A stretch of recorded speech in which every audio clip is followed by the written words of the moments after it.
Hey guys, welcome back to the channel. This is story about what if Naruto trained by foxes for Chunin exams part 1. Before I start, please do support for more amazing content and comments for part 2. Do consider to subscribe my channel and share my video to your friends and check out the description as well. Let's start the video. Team 7, after the battle on the bridge, decide to return back to Konoha, and Naruto also decides it's time for a change in his attitude. During this mission he learned that the life of a shinobi is a dangerous one, so he decided to let down his mask of stupidity. Also, after their battle on the bridge, Naruto, after his large use of the Kyuubi's chakra during his battle against Haku, developed a mental connection with Kyuubi, allowing them to communicate with each other. Kyuubi, remember the first time we met after our battle with Haku?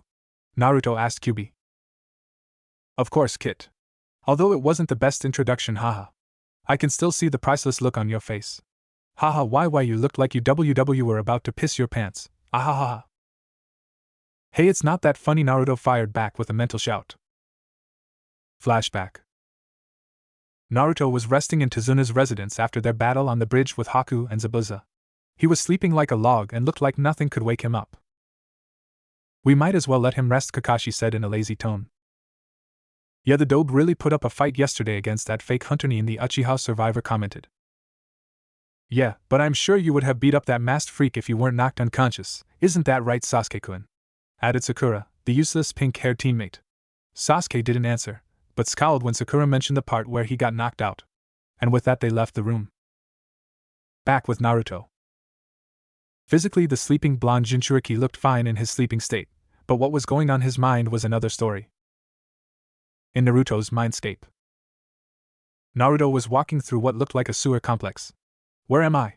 Naruto thought to himself as he wandered aimlessly around the sewer. Water splashing with each step he took until Naruto heard something that sounded like snoring, really loud snoring. Now that's weird, Naruto said to himself. He then started following the sound until he came to a large room, and in that room was a really big cage. Holy shit! Naruto yelled like a little girl, his eyes widening to the size of dinner plates. His girlish shriek grew louder when the cage spoke. Shut up, Gaki, I'm trying to sleep, the cage said. Then Naruto saw something shift inside the cage and it was big.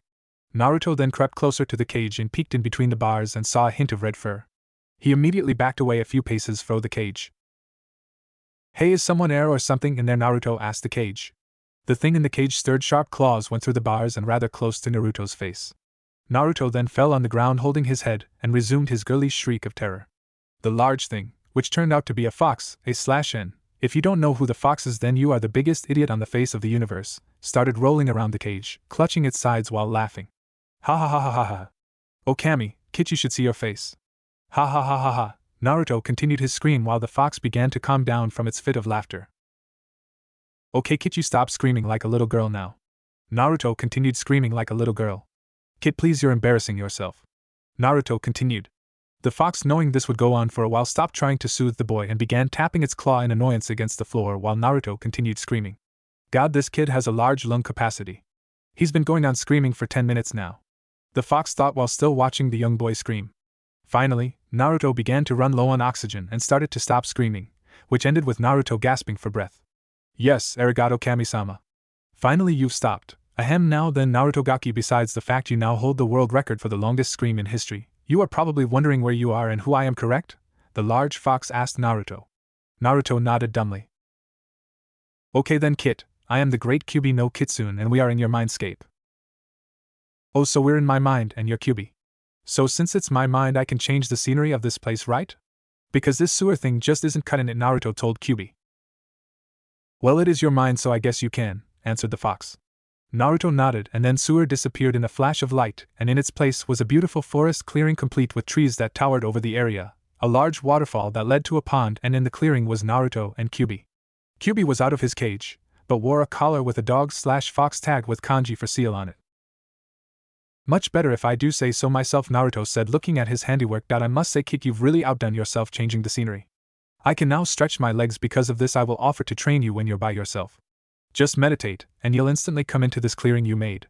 But right now I'm hungry, so Jana, the fox added to his compliment with a hungry look on his face as it spied a rabbit in the far-off corner of the forest, and then sped off. You're welcome, Naruto called to the fox as it chased the rabbit into the forest depths. Well, guess it's time to go, Naruto said to himself. Exit Naruto's mindscape.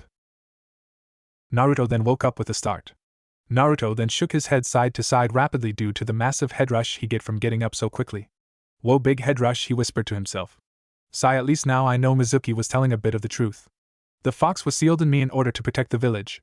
But why me? Naruto then ended his mental reverie when Sakura walked into his room and gasped when she saw him awake. Sasuke-kun, Kakashi-sensei, Naruto's awake, she called to her teammate and sensei. Naruto scratched the inside of his ear when Sakura yelled.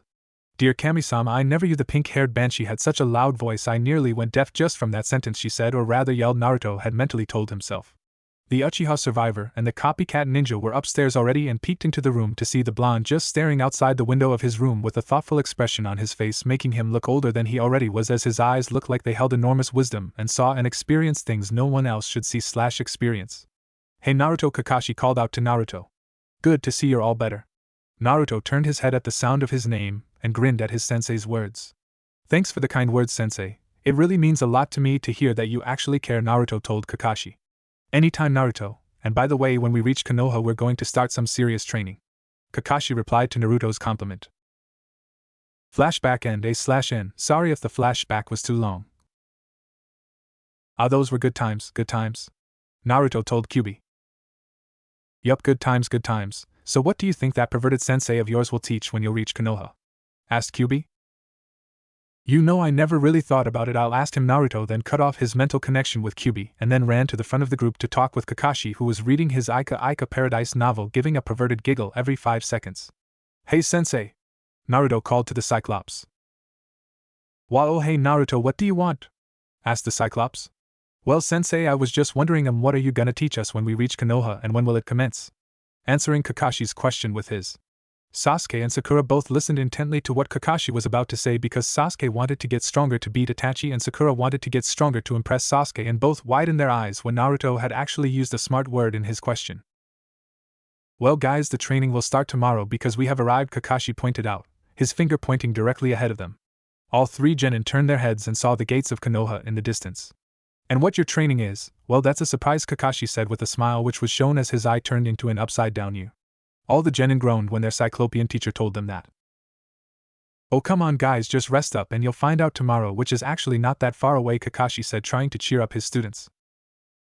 Oh, and sensei, I'm going to start changing my attitude because during this mission I have realized that the life of a shinobi is not one to joke about, so I'm going to be more mellowed out. Then Naruto lowered his voice so Sasuke and Sakura couldn't hear. I want you to come with me so I can get some new clothes because I'm afraid I'll get kicked out like when I was younger. Kakashi nodded in understanding because when Naruto was around the age of 5, Kakashi was his Umbu guardian at the time and had to beat up a villager who was about to beat up Naruto after kicking him out of the store. Of course, Naruto, and besides I also think it's time you should let down that mask, and that orange jumpsuit is just shouting out come and kill me, Kakashi said. Arigato sensei, and how did you know I was masking my true feelings? Naruto asked his sensei. Well, when you're an ex-Umbu you tend to pick up a few things, Kakashi replied.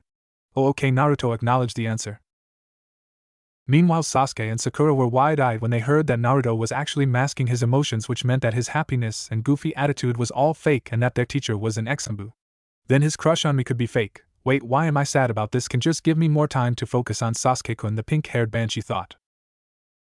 So the dobe was an unpredictable puzzle, but now I can crack him knowing his feelings are all a mask, and this might be a good thing because he might have been masking his strength as well. I'm going to have to spar with him tomorrow to gauge his abilities, thought the Uchiha survivor with a smirk on his face. Okay then sensei, let's go home, yelled the blonde maelstrom and then sped off to Konoha's gates. Kakashi and his teammates were trailing behind trying to keep up with Naruto, yelling for him to wait. When they reached into Konoha, Naruto sped off to his apartment saying bye to his teammates and sensei while thinking about tomorrow's training session. Kakashi had shunshined home while Sasuke and Sakura then walked calmly back to their homes awaiting the special training with an eager attitude. As you all know from the last chapter in Naruto, the Fox Sannin, Naruto and his teammates are about to get a surprise training exercise, and of course Naruto is always excited when it comes to wanting to be able to get stronger. And now on to the scene of Konoha. We found our blonde hero enjoying a nice cup of instant ramen for breakfast and a glass of milk, which is surprisingly not past its expiration date. Naruto, after finishing his breakfast, then walked to training ground 7 in his new clothes Kakashi got him yesterday, which comprised of blue long pants that reached just above the ankles, a black t-shirt with the kanji for fox on the front in orange. He wanted to keep his favorite color, but covered it with the genjutsu provided by Kyubi as he knew the villagers wouldn't like anything fox-related to be seen, and to top it off, a black hooded sweater with pockets on the front of the sweater. near the stomach area, like the gangster jackets, and the Uzumaki spiral imprinted on the back of it. And of course his trusty weapons was attached to his left pant leg since he's left-handed. You know, Kyubi, I never thanked Kakashi-sensei for helping me get some new clothes, Naruto mentally said as he started a mental conversation with his furry friend. Well, you should, kid. I mean, he did get rid of that horrific jumpsuit you were always wearing. I mean, Kami, that color isn't suited for a ninja. Well, it just happens to be my favorite color, you know, and by the way, I want to take you up on that offer of being your disciple, Naruto said. Well, then I will train like no other sensei has trained you before, so be ready to feel like shit after each session. Now then, I'm gonna sleep in my den that you made, Kyubi said with a bored tone. Naruto laughed inwardly and then set off towards the training grounds. Training Ground 7. Naruto had just arrived at the bridge at his team's training grounds to see Sasuke sitting on the bridge's handrails with a bored expression on his face while trying to act cool, and Sakura was staring at Sasuke with puppy dog eyes. Hey Sasuke team, Sakura-chan, Naruto called to his teammates. I see that Kakashi-sensei still isn't here yet. Hey Dobe, I see you weren't kidding about that change in your attitude and sense of fashion, Sasuke answered to Naruto's call. Yeah, Naruto, you look kinda cool and good looking if I do say so myself, Sakura chimed in. Naruto chuckled. Thanks guys, Kakashi-sensei helped me pick them out yesterday and thanks for the compliments, especially yours, Sakura. To think you'd actually call me good looking for once, Naruto said. Poof! A poof of smoke then appeared out of nowhere. No shit, tongue sticking out. Yo, a familiar voice called out to the genin. The smoke cleared to reveal the Cyclopean Sharingan user Hatake Kakashi. You're late, yelled Sakura. Sakura then looked at Naruto with a confused expression. Naruto always used to join her in complaining about their sensei's tardiness, but now he just stood there and glared at Cyclops. Yes, well, I got lost on the road of life, lied the jonin. Liar! Sakura chimed in, rather loudly I might add, and once again Naruto did not join her in the art of belittling their teacher. Yeah, now then it's time to begin that special training I promised you, Kakashi said, ignoring Sakura and going straight to the point. Kakashi saw his students instantly become serious when he mentioned training. He then reached into his weapons pouch and took out 3 pieces of paper. Sensei, what are those pieces of paper for, and how will they help our training? Asked Sakura. Naruto and Sasuke were wondering the same thing. Kakashi chuckled at the question. Well, Sakura, these are no ordinary pieces of paper. These are, Kakashi took a dramatic pause, special chakra papers. You pump a small amount of chakra into the paper, and depending on what will to the paper when you pump chakra into it will determine your chakra's elemental nature, Kakashi said. The 3 genin then reached out and took 1 piece of paper each, but before they began, Naruto interrupted. Kakashi-sensei, how do you know what your chakra nature is? Asked Naruto. Oh right, I forgot to mention that, thanks Naruto. Naruto beamed at being acknowledged. Right, so as you know, the 5 chakra elements are fire, wind, water, earth, and lightning, Kakashi said as though it was the most obvious thing in the world, even though it is. The genin nodded. So when you focus chakra into the paper will change in different ways depending on your chakra natures. Some people even have multiple chakra natures, 3 at the most for normal people, but people usually have 1, Kakashi said. So if the paper cuts in half, your nature is wind, if it burns it's fire, if it gets soaked it's water, if it crumples up it's lightning, and if it turns to dust your nature is earth. The genin nodded at the information given to them. I have only lightning chakra and nothing else because some ninja have been said to gain a 2nd or 3rd chakra nature by the time they are jonin. Any more questions? Kakashi asked his 3 students. The genin shook their heads. Good, so get on with it. I want to see what happens, Kakashi whined like a 3-year-old. The genin laughed at his antics, except Sasuke, who smirked. The genin then began the process of finding their chakra natures, going one after the other. Sakura went first. She closed her eyes and focused her chakra into the special paper. Then the paper turned to dust in her palm. Kakashi chuckled at the sight. After all, Naruto did say Sakura's punches felt he was hit with a boulder. Well, Sakura, looks like you have an earth-type chakra nature, although I expected you to have a water nature, Kakashi said with a smile. Sakura grinned widely. Now it was Sasuke's turn. He closed his focus as he pumped a small amount of chakra into the paper. The paper then began to crumple up, but then after it crumpled it instantly caught on fire. Sasuke, afraid he would get burned, dropped the paper in a frantic fashion with a scared expression on his face. Sakura cheered for Sasuke because he had 2 chakra natures and started to compliment him, while Naruto scowled at Sasuke's luck at having 2 chakra natures. Naruto then began laughing at Sasuke as he looked at his to check if he had any burns on his hand. Well, Sasuke, I always knew you would have a fire nature because you're an Uchiha, and as you know, all Uchiha have it, but the lightning element was very unexpected, even I was surprised. Sasuke smirked at having 2 chakra natures, thinking he is now the strongest of the team, and then started to act all cool, but kept his eyes focused on Naruto, as he was the only one left. Sakura and Kakashi also stared at Naruto, curious to what his chakra nature is. Naruto looked around to find everyone staring at him, and then realized it was his turn. Naruto then stared at the paper in his hand and then closed his eyes as he began to focus chakra into the paper. Then the most unexpected thing happened. The paper was cut in thirds, then 1/3 was burned, a second third was soaked while the other third was turned to dust. Everyone's eyes widened at what was shown before them. Well, Naruto, it seems you have 4 chakra natures: fire, earth, water, and the rarest element found in people, wind. Kakashi said with a surprised tone, but then smiled later as now he could teach Naruto in order to complete a certain technique, A/N. Can you guess what it is? Yada, I have more chakra elements than Sasuke team. Naruto yelled in a louder than normal voice and began jumping around.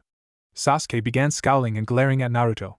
How could the dobe have so much chakra natures? I should be the one with all those powers. I'm an Uchiha for God's sake. Sakura then ran up to Naruto and began congratulating him on his achievement. Okay guys and girls, settle down, called Kakashi. Said guys and girl immediately silenced themselves and watched Kakashi, wanting to know what they will do now. Now that you guys know your chakra natures, and well, nature for Sakura. Sakura scowled at Kakashi's comment, but chose to spare her rant of doom. I will now teach you jutsus that will match your chakra natures and build your jutsu repertoire, and even though you all have mastered the tree walking exercise, I want you to continue it in order to build up your chakra reserves and control, especially you Naruto because of your condition, Kakashi said. Naruto nodded, knowing he was talking about Kyuubi. And I'll be teaching you the water walking exercise and do some spars, however we'll do some of that stuff another time. Kakashi then tossed a few scrolls from his weapons pouch to each of the genin, which they caught. These scrolls contain jutsu, and Sasuke and Sakura, one of your scrolls contain a taijutsu style for each of you learn. Sasuke, yours is the Golden Dragon's Fist, and Sakura, yours is the Wrath of the Banshee. Naruto, I'm still trying to find a style to suit you, okay?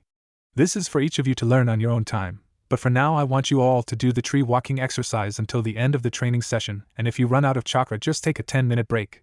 That should be enough time for you to recover your chakra to almost full or completely full, Kakashi said.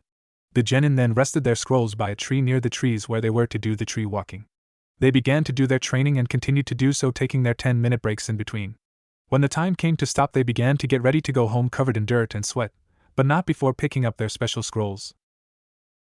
Don't want to forget those, they all thought, and then left for their homes. Naruto, on the other hand, headed straight for his favorite restaurant, Ichiraku Ramen. Hey Gigi, Ichiraku, 1 extra large chicken ramen please, Naruto called to the ramen chef. Sure thing, Naruto, the chef answered, and then began to whip up Naruto's order. Naruto then began to talk to Kyuubi about their training while they waited on the order.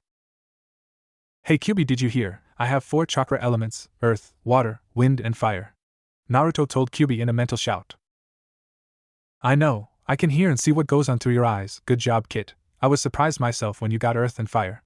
The fire element is most likely from me, since we demon foxes have fire as our most common chakra element. But the wind really surprised because that element is the rarest element to appear in a person's chakra except in Sunigakure. Naruto smiled a foxy smile from the praise the fox gave him, and then began eating, or should I say inhaling, his ramen when it came. So what are we going to be doing? Kyuubi-sensei sang the last part with a mocking tone. Kyuubi ignored the mocking tone and began to tell Naruto what they were going to be doing during their training. Well Kit, tonight I'll be teaching you the Kitsune and your mother's fighting style, the Yuzuken. Naruto then left the stand after his 20th bowl and headed home with his new training scrolls in hand. Wait a minute, Kyuubi, you knew my mother? Naruto asked the 9-tailed Bijou, hoping to gain some information on his family. Actually, Naruto, I never knew your mother personally, but I spent enough time in their small village of Whirlpool Country to learn their family fighting style. However, I know her name was Uzumaki Kushina. If you want to know more, you could ask your Hokage. Kyuubi-sensei, that really means a lot, even if it's just her name, thanked Naruto. No problem, Kit, and by the way, when did you start to call me Kyuubi-sensei? Kyuubi asked his host. I just thought I should call you that since you will be teaching me, Naruto answered. Then Naruto, after arriving at his apartment room, had a shower, dressed himself in his pajamas, and then went to rest his tired body.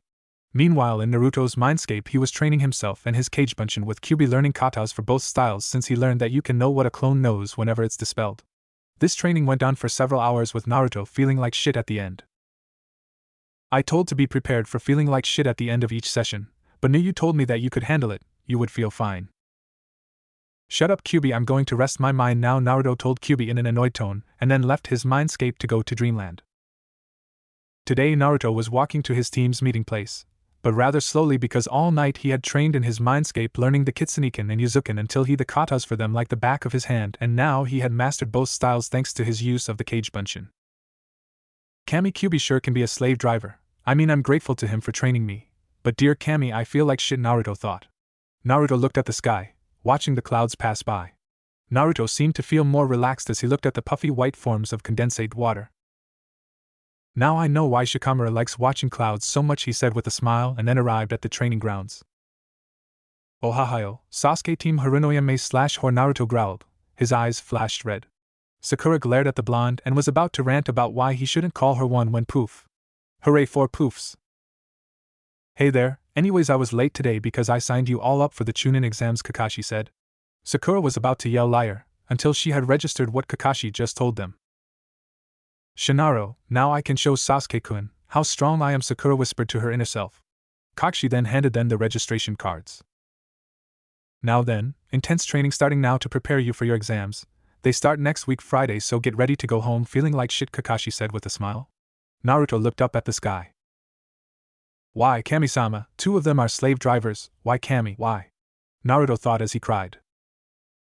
Okay, Naruto and Sasuke, you guys seem to have a knack for offense, so I'll teach you the most powerful jutsus I know in my arsenal. Naruto watched this as Furuenden no Jutsu, Katan, Karihiki no Jutsu / Fire Style Fire Wall Jutsu, Suiton, Suryuden no Jutsu, and Doton, Duso Kanawerata no Jutsu / Earth Style, Earth Shatter Jutsu. I will now demonstrate them to you, Kakashi said. Furuenden no Jutsu, Kakashi yelled, and then a huge dragon of wind blew out of his mouth, slicing anything near to shreds before it gave a roar and came into contact with a tree, shredding it to toothpicks and disappearing in a swirl of wind with a final roar. Suga, Naruto said. Sasuke glared at Naruto. Those jutsus should be mine. I need more power if I want to defeat him, Sasuke thought. Kakashi then demonstrated the rest of the jutsus, and Naruto ran off to practice them. Okay, Sasuke, I don't know much lightning jutsus, and I know you can learn some more fire jutsus at home, so I'll teach what I know, Kakashi said, and then formed some hand signs. Katan, Karawenden no Jutsu, Kakashi yelled, and then the fire dragon rocketed forward and exploded into flames as it blew up a rock. Sasuke smiled. This would prove useful. Raiten, Raikurai no Jutsu, Kakashi yelled, and then a powerful thunderbolt blasted from his fingertips as Sasuke's smile grew wider and wider as Kakashi showed him jutsu after jutsu. He will finally have enough power to kill Itachi. Sakura, let's go. Sasuke, learn those jutsus I showed you, Kakashi commanded. The Uchiha nodded and then went off to train. With Naruto. Naruto was sitting in a clearing in the forest near the training ground. He had quickly mastered the wind dragon technique, which found to be surprisingly easy, then proceeded to begin practicing the fire wall. Naruto formed hand signs and then spun. Katan, Karihiki no Jutsu, he shouted, and then a spinning wall of fire surrounded Naruto before it dissipated in a matter of 10 seconds. Finally I got it down, and only after my 10th try, Naruto said proudly. He then proceeded to learn the Duso Kanawerata. He then formed the hand signs and slammed his palm on the ground. Doton, Duso Kanawerata no Jutsu, Naruto yelled. Then he waited a while to see if anything happened. Naruto growled in anger as he observed that no damage had occurred and then went to leave, but then he felt a rumbling underneath his feet. He turned back and saw the entire earth in front of him crack open and formed a huge chasm. Naruto's mouth was agape and then looked down the chasm. It was at least 30 feet deep and 5 feet wide. Suga! He shouted and then did a little victory dance. Then Naruto stopped dancing and heard a rustling in the bush behind him. Naruto took out his kunai to get ready for battle. The bushes spread and revealed glowing red eyes, and then what stepped out was so hideous, so ugly, so terrifyingly disgusting that Naruto had to resist the urge to empty his stomach. It was a Uchiha Sasuke. Naruto gave a sigh of relief. Oh Sasuke, it's just you. I thought it was something else, Naruto said. Sasuke's 4 Tomoed Sharingan, 2 in each eye, began to spin. Naruto took a step back as he looked at Sasuke. Sasuke, you alright, and why is Sharingan spinning like that? Naruto asked nervously. Sasuke surveyed the damage. Did you do this? Sasuke asked the blonde Jinchuriki. Naruto looked at Sasuke oddly. Yeah, why? Naruto replied. Sasuke then looked up at Naruto with an evil smile. I want to fight you, Sasuke said. Naruto stepped back again. I'm sorry, what did you say? The great Uchiha thinks he can't beat a dobe and had to test his abilities against him, Naruto said in a mocking tone. Sasuke gritted his teeth. Of course not, Demo, you said you were masking everything, feelings, attitudes, so you might have been masking your skills, so I want to see your true power, Sasuke said. Naruto smirked, and then his eyes flashed red for a split second. Alright then, Uchiha team, Demo, let's do this in front of Sakura and Kakashi-sensei. I want to show them your face when I end up kicking your ass, Naruto said confidently. You sound confident. Well fine, let's go, Sasuke said. Then the Uzumaki and Uchiha walked back to training field. A few minutes later they arrived at the training field, and then their eyes widened when they saw the field was covered in craters. Then they heard a yell, followed by a chakra spike and then a loud boom. The two genin quickly ran to the source of those occurrences. There they stood and saw Sakura holding up a sword of earth. She then threw the sword of stone, and it sliced through a couple of trees, and a boom followed after as it crashed to the ground. She then turned around. Hey Sasuke-kun, what do you think of my Doton Jutsu? It's called Sakura thought. What's it called again? She asked Kakashi. Kakashi sighed at how idiotic this pink-haired bitch was. For the last time, Sakura, the jutsu is called Doton Ken no Do / Earth Style, Sword of Earth, Kakashi said. Sakura nodded and then turned back to Sasuke. Well, what did you think? She asked her crush. Sasuke looked at the destruction and then nodded in acceptance, and then muttered his favorite word, that is, if it is a word. HN, he muttered. Sakura squealed in excitement before she jumped around shouting how Sasuke loved her and all that shit. The three boys shook their heads in disappointment, then Naruto head shot up. Oh right, Kakashi-sensei, can you watch the fight between me and Sasuke? I want to show you how I kick his ass, Naruto said. Kakashi nodded and then sat against a tree. Yeah right, Naruto baka, you could never defeat Sasuke, he's an Uchiha, he's the strongest ever, Sakura yelled. Naruto growled at the pink-haired banshee. Sakura, look, do everyone here a favor and shut your fucking mouth. Honestly, you are so annoying sometime. No, not sometimes. All the time, now go away so I can beat this team, Naruto shouted in anger. Kakashi and the others were surprised at Naruto's outburst. They had never seen him become so angry. So much hate was shown in those cerulean blue orbs of his when he looked at Sakura.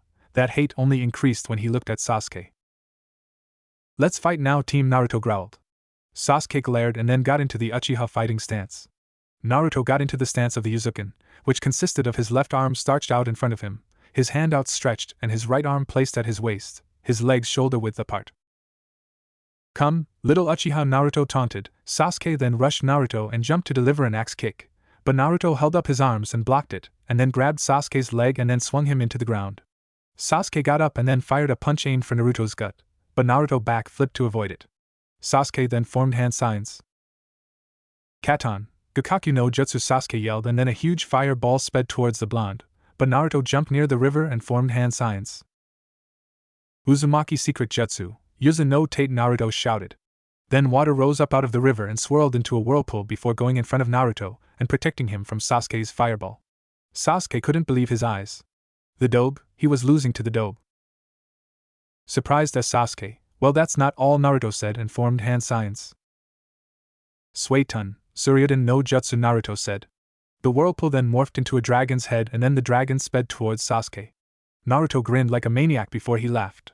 The water dragon gave a roar. Sasuke formed some hand signs and then held his hand out in front of him. Raiten, Rari Hiki no Jutsu / wall of lightning, Sasuke yelled, and then electricity poured out his body and expanded, forming a wall in front of him. The dragon crashed into the lightning wall and then disappeared in a splash. Naruto then ran forward, Sasuke also ran forward, and they engaged in a heavy taijutsu battle. Kakashi was on the sidelines, admiring the amount of skill Naruto and Sasuke had with their new jutsus, while Sakura was cheering on Sasuke. Naruto then aimed a kick at Sasuke's stomach, but Sasuke caught the kick and then twisted Naruto's ankle, intending to break it, but Naruto spun with the twist and freed his leg. Naruto then got back up and threw a few punches which Sasuke blocked. However, Naruto had then sent a fast kick to Sasuke's stomach, knocking the wind out of him, and then followed up by punching Sasuke in the chin. Then ducked and formed a Kagebunshin which kicked Sasuke in the chin, sending him upwards. Naruto followed up and added a kick of his own before grabbing Sasuke's ankles, formed a few flips and slammed Sasuke in the dirt. Naruto then rolled back onto his feet and threw a few shuriken. Sasuke slowly got up and then formed some hand signs and then spun. Katon, Karahiki no Jutsu, he said, and then a whirl of fire melted the projectiles. Naruto sneered at Sasuke, who grinned in satisfaction. Naruto then decided he needed to end this now, and then channeled Chakra and formed some hand signs. Secret Uzumaki Jutsu, Some no sway, Naruto said, and then water surrounded his hands and formed claws. Naruto showed his foxy grin to Sasuke. I win, Naruto said, and then disappeared in a blur of speed. Everyone's eyes widened at the pace Naruto moved at. Only Kakashi could track him. Naruto then appeared in front of the Uchiha with his claws of water held in front of the Uchiha's face. You are dead and I am the victor. I claim victory of this battle between myself and the Uchiha team, Naruto yelled and then looked at the time. It was time to go home. Sakura then looked at Sasuke and saw the bruises and cuts he had gotten from Naruto. She glared at the blonde who was celebrating his victory. I'll never forgive you for this, Naruto baka, Sakura said. Naruto turned and put on a mock sad face. Oh, how will I ever live with myself? He said sarcastically before he turned back to leave. Kakashi then got up to go and check on Sasuke before going to have a talk with our blonde Jinchuriki. Konoha streets. Naruto was walking down the street feeling rather good about himself as he ignored the villagers' glares which he received at a daily basis. He had learned some jutsu, mastered them, and then to wrap it all up, he had beaten the Sasuke's ass in front of Sakura and Kakashi-sensei.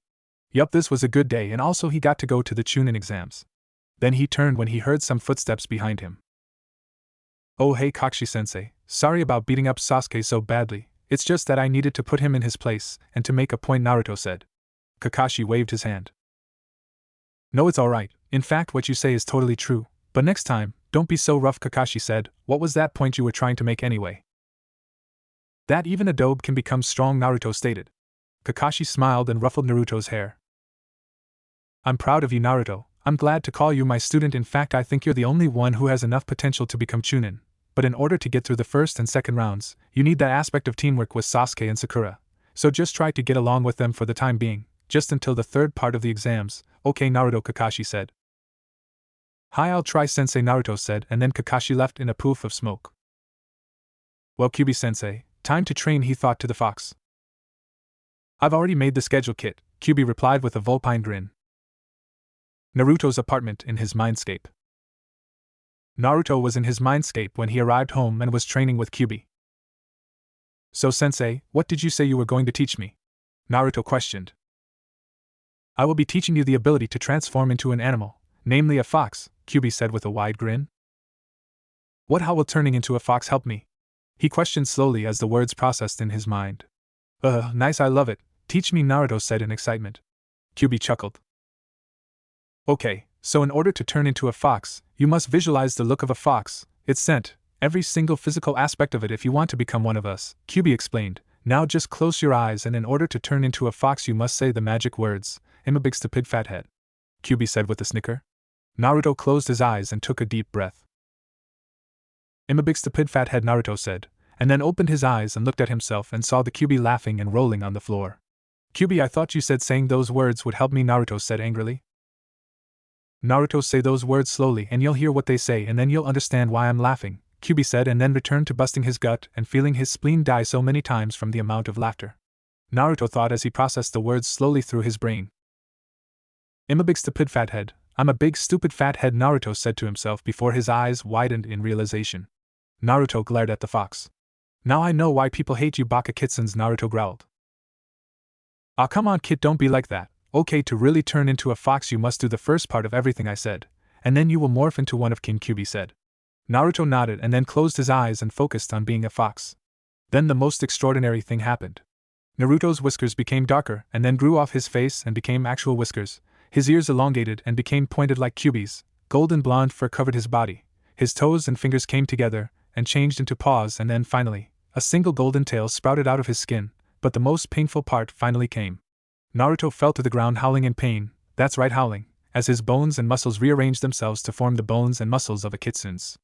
Naruto then fell from 2 legs to all 4s and then Naruto opened his eyes. They were still cerulean blue, but the pupil was slitted and then Naruto let out a howl. Naruto then looked at himself. Ha ha ha, I did it, it hurt like hell, but I did it, I'm a kitsune. Then Naruto froze. How do I change back, Kyuubi-sensei? Okay kid, now that you've mastered the kitsune transformation, you must now do the Hanyu transformation, for when you accomplish this exercise you are no longer human or demon, but half demon, a Hanyu, Kyuubi said. Naruto was silent before he started freaking out. Ever watched Johnny Test? Well, you know when Dookie freaks out, yeah, Naruto's doing that. What do you mean I'm not human? People will surely notice the tails and ears poking out, Naruto screamed. Kyuubi waved his paw. Relax, just focus on changing into your human form and the transformation will do the rest. Naruto forced himself to calm down, and then focused, and his bones popped and cracked as he transformed again. This time he looked like his human self, except he now the hair by where his ears were had grown to cover it up, and the two fluffy ears stuck up out of his blonde locks, and the tail still swished behind him. Okay, now what? Naruto asked. How do I get rid of the fluffy thingies here and here, he asked, gesturing to his head and rear. You can't, but I can cast a genjutsu around you that will hide them, Kyuubi said. Oh well, guess I'll just have to get used to the tail and ears not being on the side of head, Naruto said. Guess I'd better get going then, later sensei, he said, and was about to leave. Oh no you don't, you will stay here until midnight. It's only 2:30 right now, and you will stay here and train in your transformations because at the speed you do it at anybody would have killed you by then, Kyuubi commanded. Naruto nodded. Yes, Kyuubi-sensei, Naruto said, and then for the rest of the day within the confines of Naruto's mindscape, his screams continued until midnight. Time skip next Friday. Over the week, Naruto had tried and eventually succeeded in trying to make things work out between Sasuke, Sakura and him. He told them that they would work together for the first 2 parts of the exam, and then during the final part they wouldn't help each other, and then the killing blow.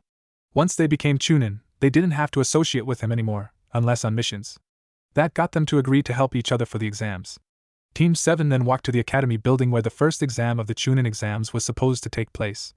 Then as Naruto and the others were walking, Naruto rounded a corner and accidentally ran into a boy, about 1 year older than himself, and a girl was about 15 was standing behind him. Naruto dusted himself off and looked at the two. The boy was wearing a cat-like black bodysuit, wore some sort of kabuki paint, and to top it off some sort of large thing on his back wrapped in bandages. As for the girl, she was blonde, her hair tied in 4 individual ponytails, wore a purple top and skirt, and you could see she was wearing a fishnet suit underneath, and saw their Hitayatesh, both from the hidden sand village. Gomen nasai, I wasn't watching where I was going, Naruto apologized. The boy, however, didn't take the apology and sneered at Naruto. I don't care, I hate when people bump into me, he said, and then looked at the girl. Temari, don't interfere, he added. The girl, defined as Temari, shook her head. Kankuro, can you anywhere without picking a fight? She asked with an annoyed tone. Kankuro smiled and shrugged and then cocked his fist back to hit Naruto. Naruto blocked the punch and then struck a pressure point on Kankuro's arm, disabling it. Kankuro was furious and then tried to reach the bundle on his back, but then a chilling voice was heard. Kankuro, stop this nonsense immediately, the scary voice said. All heads turned to see a red-headed boy standing upside down on a tree. He wore a brown and black outfit and had a most heavy gourd on his back and had a tattoo with the kanji for love above his right eye. Gaara Gomen, this Gaki here started it, Kankuro started, but was halted mid-sentence. Shut up, or I'll kill you, Gaara said, each word dripping with killing intent. Gaara then disappeared in a whirl of wind. When the wind was whirling, Gaara spied Naruto. He managed to paralyze Kankuro's arm and render him useless. He has skill, Gaara thought, and then reappeared between Kankuro and Temari. I'm sorry for the intrusion, I am Sabaku no Gaara, you, the blonde, what is yours? Uzumaki Naruto replied. Sasuke then stepped forward. I'm Uchiha Sasuke, Sasuke said as though his name meant the entire world. Gaara then turned away from Team 7, ignoring Sasuke. I will see you at the Chunin exams, Uzumaki Naruto. I will enjoy our fight, Gaara said. Naruto nodded and then watched the Suna team walk off. Team 7 then went to go to the Ninja Academy, the place where all their training began, where the first exam was to take place. Team 7 entered the complex, and then ascended to the 3rd floor. When they arrived at the 2nd floor, they saw a large amount of people standing there demanding to be let into a room that had been said to be where the Chunin exams were. Team 7 looked at each other with confused looks, but they had only gone up 2 floors. Then realization hit Naruto. Listen guys, he whispered, this is a decoy, this is really the 2nd floor, so I say we leave this room and go up ahead so as to lower our competition. Sasuke and Sakura were surprised at the blonde's sensory abilities, and then nodded dumbly. 3rd floor. Naruto, Sasuke and Sakura walked up to the 3rd floor, and then when they reached the door, Kakashi was waiting for them. Ah, good, you all showed up, Kakashi said. What might have happened if we didn't, sensei? Sakura asked. You all would never be able to go in if it was only 2 of you, for in order to go to the Chunin exams, there must be 3-man teams, so go in and kick some ass, Kakashi said, giving a thumbs up. The genin nodded and then went to walk, but then Naruto was held back by Kakashi. Naruto, give them a good introduction, would you? Kakashi asked. Naruto grinned and nodded. The team then entered the room and their eyes widened. The entire room was filled with a mass of glaring genin, all the glares fired towards at them. Sasuke-kun, a shrilly voice cried. Sasuke was then glomped by Yamanaka Ino. I've been waiting for you in excitement, she said in a seductive voice. Sakura instantly got mad. Ino pig, get your hooves off of Sasuke-kun! The pink-haired banshee yelled to the blonde-haired banshee. The two banshees then yelled at each other, until two more people joined the party. Hey guys, can you turn it down? It's very troublesome, Shikamaru said as Chuji walked beside him eating his chips. Hey Shikamaru, Chuji Naruto greeted, giving them high fives. Shikamaru and Chuji smiled as they chatted with their friend. Naruto, nice clothes, looks like you finally decided to be smart now, Shikamaru said with a chuckle. Naruto was wearing a black jacket with the Uzumaki symbol on it, and remained open to show the world his dark blue t-shirt underneath, which had a picture of the yin and yang symbol with dragon on yin and a fox on yang, along with some long forest green cargo pants and blue ninja sandals. So guys, how's training with Asuma? Kakashi-sensei and my team have been training like crazy when Kakashi signed us up, Naruto said. Shikamaru chuckled. Yeah, we've training like crazy also, but Ino's been too much of a bitch, so it was really troublesome, Shikamaru said. Naruto and Chuji laughed at the insult towards Ino. Ino, however, heard that, started to shout at the lazy boy genius. Naruto found it was too silent, and then pointed his finger at all the genin present. Minna, I am Uzumaki Naruto and I will defeat you! Naruto yelled. The whole room glared and directed killer intent at Naruto. Naruto ignored them all and then fired back with a large amount of his own by firing up the Kyuubi's chakra. People then reduced theirs and backed and knew one thing: don't mess with Uzumaki Naruto. Hey Sasuke, we are so going to kick your ass, Kiba said as he and his team walked in. Kiba then walked forward and gave Naruto a high five. Kiba, buddy, how's it going? Naruto asked. Really good, but from what I can see you've gotten stronger and developed fashion sense. But Sasuke looks like a stupid asshole and Sakura no comment on her, Kiba said. Sasuke gritted his teeth at the insult and attempted to punch Kiba, but Naruto blocked it. Sasuke, save the violence for the exam, not now, Naruto said. Then there was a long moment of silence, so Kabuto had no reason to go over and get information on the rookies. Then a large poof of smoke appeared and then a tall man wearing a bandana with a Konoha symbol on it, and a long black trench coat with about 10 Chunin stood behind him. Okay, you gakis, time to shut your yaps and sit down. I am Marino Ibiki and I am proctor of first written exam, Ibiki ordered. Naruto cracked his fingers. Oh, this was going to be fun. Alright, you gakis, take a seat so we can proceed with this written exam, Ibiki said. Naruto went and grabbed a seat between Shikamaru and Chuji. Good luck guys, Naruto said to his two friends. Shikamaru and Chuji nodded and then looked at Ibiki as he explained the rules of the exam. Okay guys, the rules are that when the test is over, if you get one of the 10 questions wrong you lose 1 point, so you get 9 out of 10 and so on. Also, if you are caught cheating 3 times in a row, you and your team are completely disqualified from the exam. Also, the 10th question at the end will be revealed 45 minutes before the exam is finished. Okay, and as soon as you receive your test papers you can begin, Ibiki said. The mass of Chunin then quickly handed out test papers and then took seats around the classroom, their clipboards at the ready, in order to write down the team that was caught cheating. Naruto then looked at the questions and immediately paled. Okay, first question. There is a line representing the distance a person can throw a shuriken. The radius of the semicircle shown is the line of enemy ninja. Show the calculations of how the ninja can hit all of his enemies using that one shuriken, Naruto thought reading the question. This question seemed near impossible. Naruto clutched his head as he watched Sakura just blaze past those questions, but only a normal person would have to cheat. Naruto showed his foxy grin, he then tapped his pencil on the desk. To most people it would only be a person tapping their pencil, but to experienced ninja, it was actually Morse code. Hey Shikamaru, we have to cheat, he tapped. Shikamaru nodded and tapped his pencil. Yeah, I realized, but we have no one to cheat off of, Shikamaru tapped back. Naruto thought, and then smiled. Don't worry, I have a plan. I can get the answers using a little technique I've been working on, Naruto said. Shikamaru sighed. Troublesome, but alright, say, does Chuji know Morse code too? He asked. Naruto thought for a while. I think so, let me check, Naruto tapped. Naruto then kicked Chuji's leg. Chuji turned to Naruto and found him tapping his pencil. Chuji looked at the pencil for a few seconds before his eyes widened and he grinned. Chuji then picked up his pencil and began to return the Morse message. Naruto's eyes brightened. Oh yeah, he does, Shikamaru and Naruto tapped to the lazy genius. Shikamaru smiled. Naruto then tapped out the plan to Chuji. Chuji nodded and then Naruto set to work.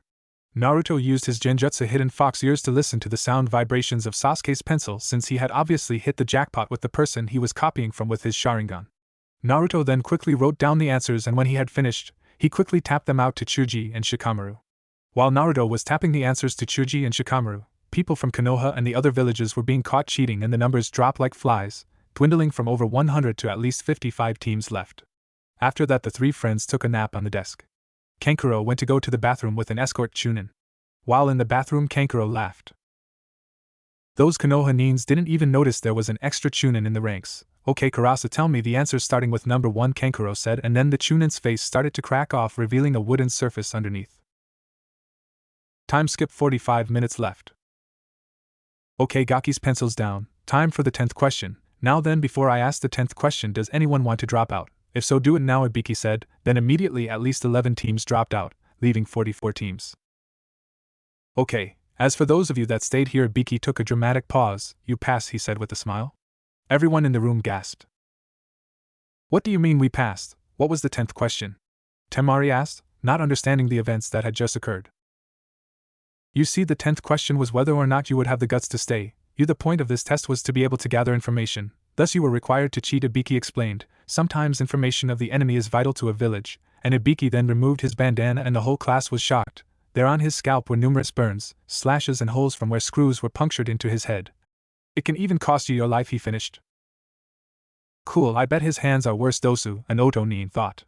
Then a black something blasted through the nearby window, and then the black thing unfolded to reveal it was a tarp that read, Proctor of Second Exam, the awesome and knockout sexy Midarashi Anko, and there in front of the tarp was a purple-haired woman, wearing umbu leg armor, a orange skirt over a fishnet outfit, and to top it off a large full-body trench coat, who would obviously be Anko. Anko surveyed the classroom and smiled. Everyone was freaked out by her entrance, except for a young Uzumaki Naruto who was checking her out. Anko grinned at Naruto, who just nodded in acknowledgement. Ibiki, you've gone soft. There are 44 teams left in here, Anko said. Not my fault if they want to die, Ibiki said. Well, I'll be sure to reduce their numbers by more than half, she said with an evil grin. Everybody shuddered in fear at what she had just said. Okay, boys and girls, follow me to where you're going to have your second exam, Anko said. The entire class got up and reluctantly followed. The class then walked through the village, and then entered an area with a sign that said restricted section. Naruto grinned in anticipation. Oh, he was going to have some fun today. Then Anko stopped in front of a large fence. Behind the fence was a large amount of dense foliage, where the sounds roars, hisses, branches snapping and other sounds could be heard. Welcome, ladies and gentlemen, to training grounds, number 44, also known as the Forest of Death, she said. Naruto smirked. Sounds fun, he said. Everyone looked at him, like he was crazy nut job, which he might have been. It does, doesn't it? At least for now. Just wait until you meet all the bloodthirsty predators in there. That's when the real fun starts, Anko said. Like I said, sounds fun, Naruto said. People began to back away from the blonde boy and purple-haired woman. I like you, Gaki. But anyways, back to the exam. Okay, the rules are simple. Since there are 44 of you, 22 of you will each get Earth Scrolls the half, Heaven Scrolls. The object of this is to go and try and get both scrolls by taking out other teams. Then when you have gotten both scrolls, you will head to the tower in the center of the forest where the other half of the exams are to take place, Anko explained. The genin all nodded. Now then, you will first sign this consent form before you get a scroll, Anko said. Why? Sakura asked. Because I don't want to be responsible for when the parents start crying when their Gakis die, Anko said with a grin. The genin then took a consent form, and then one by one each team got either a Hine or an Earth Scroll. So we don't know who gets which scrolls, Sasuke said. Yeah, but that just means we have more people to fight, Naruto said. Sakura hid behind Sasuke, who was smiling at the thought of fighting people. Okay, people, your teams will be assigned to a gate, and then on my mark the gates will open and the exam will begin, Anko said. Team 7 Gate 1. Team 8 Gate 2. Team 10 Gate 3. Oto Team Gate 4. Kabuto's Team Gate 5. Okay, on your marks, get set, Anko began, the genin's legs tense, ready to bolt inside the moment the gates opened. Ikuzo!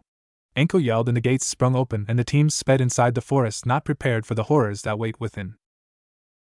Naruto and the team were jumping through the trees, looking out for any enemy neens that had Earth Scroll at having received the Scroll of Heaven, but then Naruto paused. Thanks Naruto's new advanced senses from being a fox, he smelled a new scent in the air, and it was a smelly smell, the smelly smell that could be so smelly. Naruto turned to his teammates.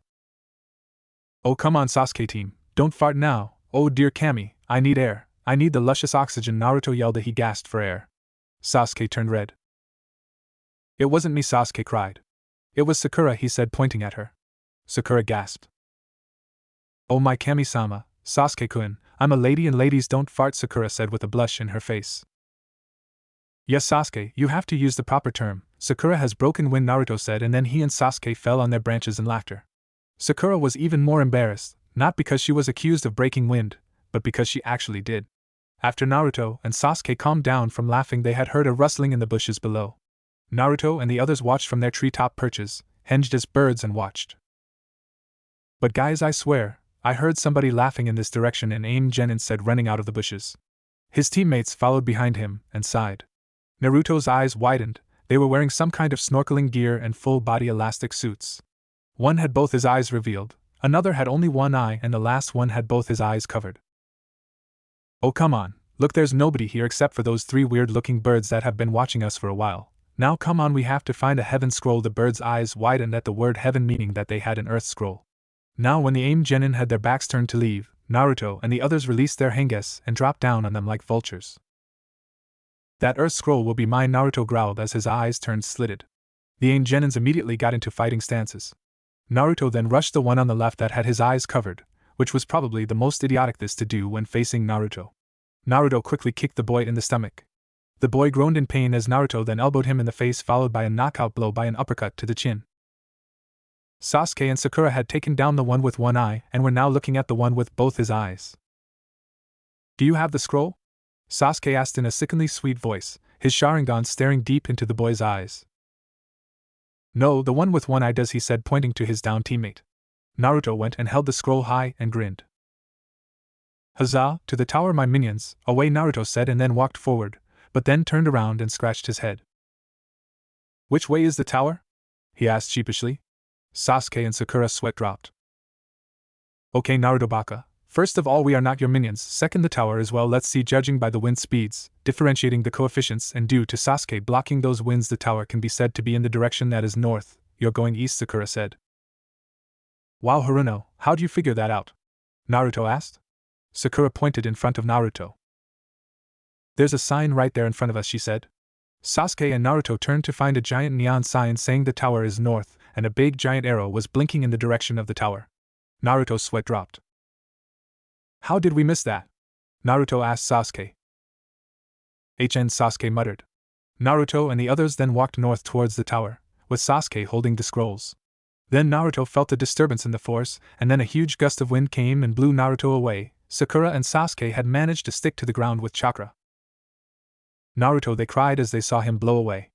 Then a long-haired genin from Kusugakure, identified from the Hittite, stepped out.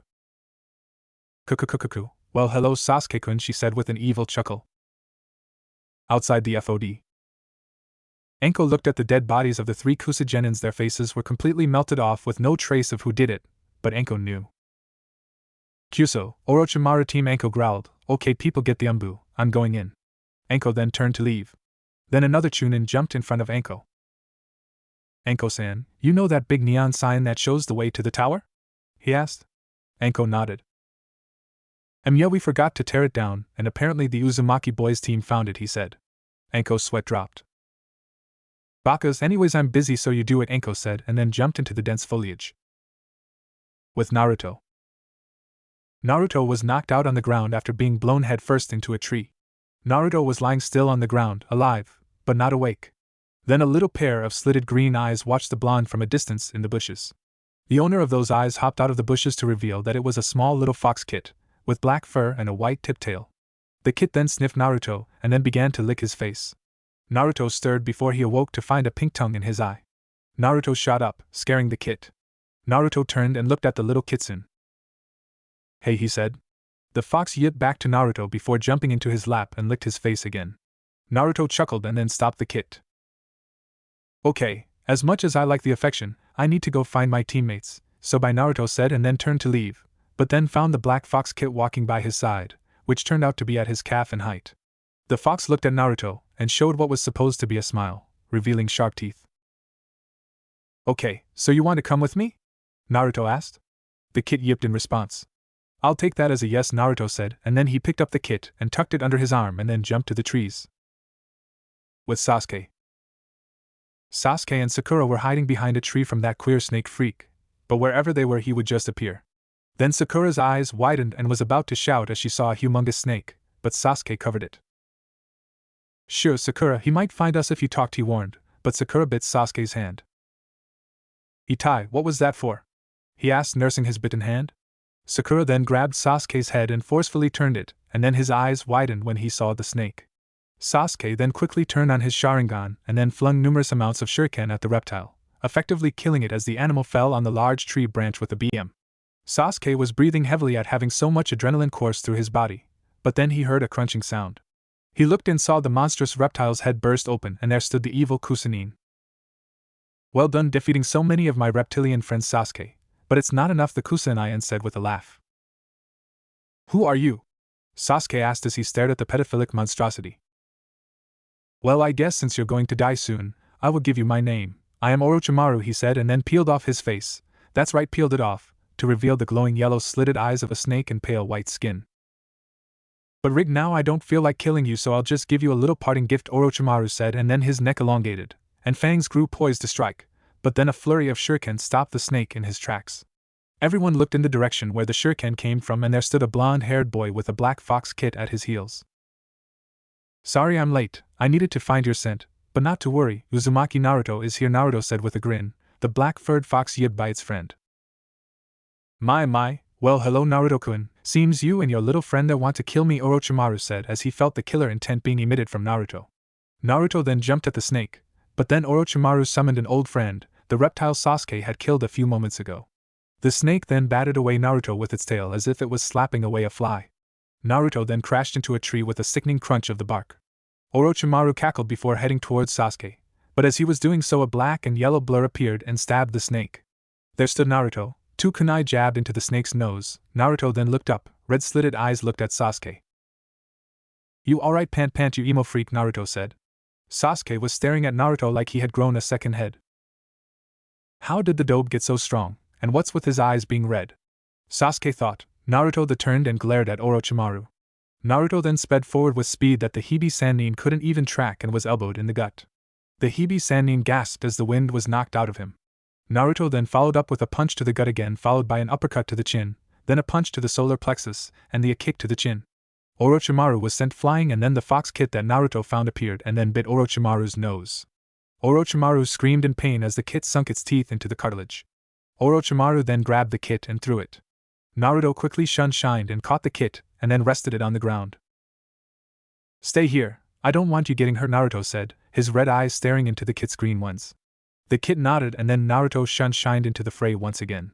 Orochimaru quickly recovered from his bleeding nose and then caught using quick ref. X's caught a punch to the face courtesy of Naruto. Naruto growled, and then tried to slash the Hibi Sannin in his eye, but Orochimaru extended his tongue to extraordinary lengths and stopped the clawed hand, and then using the tongue, slammed Naruto into the tree trunk, and then to add the finishing blow he threw Naruto off the tree so he could fall onto the spiky tree branches below that were sure to impale him. Naruto, no! Sakura cried and then took out a kunai and pinned him to a tree by his jacket. Sasuke then stared as he saw Naruto being saved by Sakura. Looks like it's my turn to fight, Sasuke said, and then he looked at Orochimaru, focusing all of his killing intent on him. Orochimaru turned and smiled. Sasuke was glaring at him, the red irises of the Sharingan blazing and his tomos spinning. Oh ho, so the young Uchiha is angry that I defeated his little teammate. Well, let's see how fair against me, Orochimaru said. Sasuke then rushed Orochimaru, leaving an after-image behind at the speed he was moving at, a punch at the ready. Orochimaru rushed Sasuke and their blows met. Sasuke then jumped up and delivered an axe kick, but Orochimaru dodged and aimed to bite Sasuke's neck with his fangs. Sasuke rolled to the side and then found an opening. He punched Orochimaru in the gut, and then followed up with a kick to chin and then a rapid uppercut, sending the Hibi Sannin upwards. Sasuke then jumped up and kicked Orochimaru off the tree branch. Orochimaru then began to fall head first towards the ground. Sasuke then jumped off a tree trunk and caught up with the falling Orochimaru. He then wrapped his legs around the Hibi Sannin's throat and his arms around his legs. The two then fell at an impressive speed before Orochimaru's head came into contact with a very large tree branch with a crash. Dust and tree bark were scattered everywhere from the impact. The dust cleared as Sakura, with an unconscious Naruto and the Black Fox kit, jumped down. Yo, way to go, Sasuke, you in? She shouted, but then her eyes widened as the Orochimaru there turned to mud, such a bunchen/earth clone. Kukukuku, good effort Sasuke-kun, Orochimaru said from behind the Uchiha prodigy, clapping his hands. Sasuke got angry and threw 2 shuriken at the snake man, but he effortlessly dodged the attacks. Orochimaru then ducked underneath a Fuma shuriken as its razor-sharp edges had intended to cut off his head, but then the Hibi-Sannin noticed Sasuke was smiling. Sasuke then tugged on a thread of ninja wire in his hand. Then all of a sudden, a few meters of wire wrapped around Orochimaru and pinned him to a tree. Nani/what? A San Shuriken no Jutsu/triple Shuriken Jutsu, but when Orochimaru cried, Sasuke then flashed through hand signs and took a deep breath. Katan, Ryuka no Jutsu/fire style, Dragon Fire Jutsu, Sasuke yelled, and then a powerful stream of fire blasted from his mouth and sped towards Orochimaru as it followed the path of the ninja wire. The intense flames crashed into Orochimaru, making the man scream with intense pain, his body becoming black from the burns in some areas. The fire then died down, and Orochimaru lay still. Sasuke released the wires and then took a deep breath. That Ryuka no Jutsu took a lot more out of him than he had anticipated. Kukukukuku, Gomen Nasai Sasuke-kun, Orochimaru said as his head sprung back up, those piercing yellow eyes staring right into Sasuke's Sharingan. What the hell are you? Sasuke asked. I'm Orochimaru, former Konoha no Sannin, Orochimaru said, and then his neck extended and his fangs grew, intending to bite Sasuke, but then Sakura formed her earth sword and slammed it into Orochimaru's neck. Orochimaru coughed up some blood as his neck nearly shattered from the blow. Nice shot, girl, but you're in the way, Orochimaru said as he coughed up some blood. The Hibi-Sannin struck a fast blow to Sakura's neck, knocking her to the ground, and then the pink-haired Haruno watched in horror as Orochimaru bit Sasuke in the crook of his neck. Then Orochimaru withdrew his fangs, and then there on Sasuke's neck a cursed seal of heaven was formed. Kukuku, hear this, girl, that mark is a little present for Sasuke that will allow him to have tremendous power, and remember this, someday, Sasuke-kun will come to me in the lust for power, Orochimaru hissed, and then melted into a tree trunk. Sakura then left to find a place where she could help the boys recover, the kit trailing behind. Some random area of the forest. Sakura was with the boys and the kit watching over them. The cute little fox had fallen asleep on top of Naruto's chest, curled up in a ball. Sakura thought that it was so cute, but then remembered to help the blonde and raven-haired boys to get better. She soaked a rag with water she kept in her weapons pouch and placed it Sasuke's head. Then Sakura made a few traps to get rid of any enemy genin that would attack them. After that, a few hours later, the 2 males had still not woken up and Sakura began to grow even more worried for her 2 teammates. Sure, she hated Naruto, but he helped them survive against Orochimaru. Then she heard a rustling in the bushes and Sakura turned and instantly drew her kunai. She then released the breath she was unconsciously holding when it was revealed to be a squirrel, but it was heading for her hidden trap. Sakura quickly threw her kunai at the woodland animal, which quickly ran away in fright. The bushes rustled again after a few minutes and then 3 Oto genin stepped out. Well, hello there, miss, we're looking for an Uchiha Sasuke, have you seen him? The bandaged up one, Dosa asked. Yeah, we're here on a special assignment that includes him, a girl with long black hair, camouflage pants, and a green tank top, Kin. We're here to kill him, the one with spiky black hair, wearing a white top with the kanji for death on it, and black pants, Zaku. Sakura just stood in front of Sasuke, as if saying, no way, you can't have Sasuke-kun. The desire to protect her teammates shone in her emerald eyes. Well, looks like we'll have to this by force, Zaku said, and then stepped forward. Sakura inwardly smirked, he was about to spring her trap. Mateo, Zaku, it's a trap, Dosa shouted, but it was too late. Zaku stepped on a tripped wire and the whole ground gave way underneath the 3 Otonins. Dosu and Kin jumped out of the way, but Zaku couldn't since he was closest to the trap. Oh, you pink-haired bitch, I'll get you, Zaku cried from in his hole. Zaku then channeled compressed air into the holes in his palms and then fired. The force of the air shot him upwards out of the hole. Zaku landed deftly on his feet and smiled. Uh-oh, plan failed, he teased. Sakura glared before throwing the kunai. Zaku effortlessly dodged the kunai, which had cut a tripped wire which fired numerous kunai and shuriken at the Oto nin's defenseless back. Dosu then jumped in front of Zaku and revealed some sort of gauntlet on his left arm. The gauntlet then released a high-pitched sound wave that stopped the weapons and they clattered onto the ground below. Sakura then threw an exploding kunai at the 3, who jumped into the air. Sakura then cut a vine and a huge log was released, intending to smash them. Dosu then used his gauntlet, which shattered the log into splinters. Good try, Pinky, Dosa said. I could tell you had prepared for various amounts of scenarios, but I'm afraid we have to get through you to get Sasuke. Like hell you will, Sakura growled and then formed some hand signs. Doton, Ken no Tsuchi, Sakura yelled, and the sword of earth formed in her hands. Sakura gripped the blade and got ready to strike. The three were impressed at the powerful jutsu that Sakura performed. Sakura then rushed the three, going for Zaku first. Zaku then fired off a series Zankahas, powerful streams of compressed air blasts. Sakura raised her sword and slashed downwards, which destroyed the Zankahas. Zaku grew angry at this and fired more. Sakura then formed more hand signs. Doton, Dorihiki no Jutsu, Sakura said, and then a wall of earth poured out of her mouth, deflecting the air blasts. The wall then broke and Sakura was grinning. She then continued her assault, her sword at her side closing in on Zaku. Lin then jumped in front of her teammate, but Sakura had slammed her sword into the girl's side, breaking a few ribs with a sickening crunch, and she flew to the side. Zaku then jumped away as Sakura slammed her sword down, creating a large dust cloud. Zaku landed, but didn't expect what was coming after. A series of earth spikes came from where the sword crashed into the ground and was headed for him. Zaku dodged to the side and then he fired Zankuhas. Sakura was too busy looking for him and was struck by the wind bullets. Her skin was cut and blood flowed freely, her hair was cut off at the shoulder and dirt was kicked up in her face.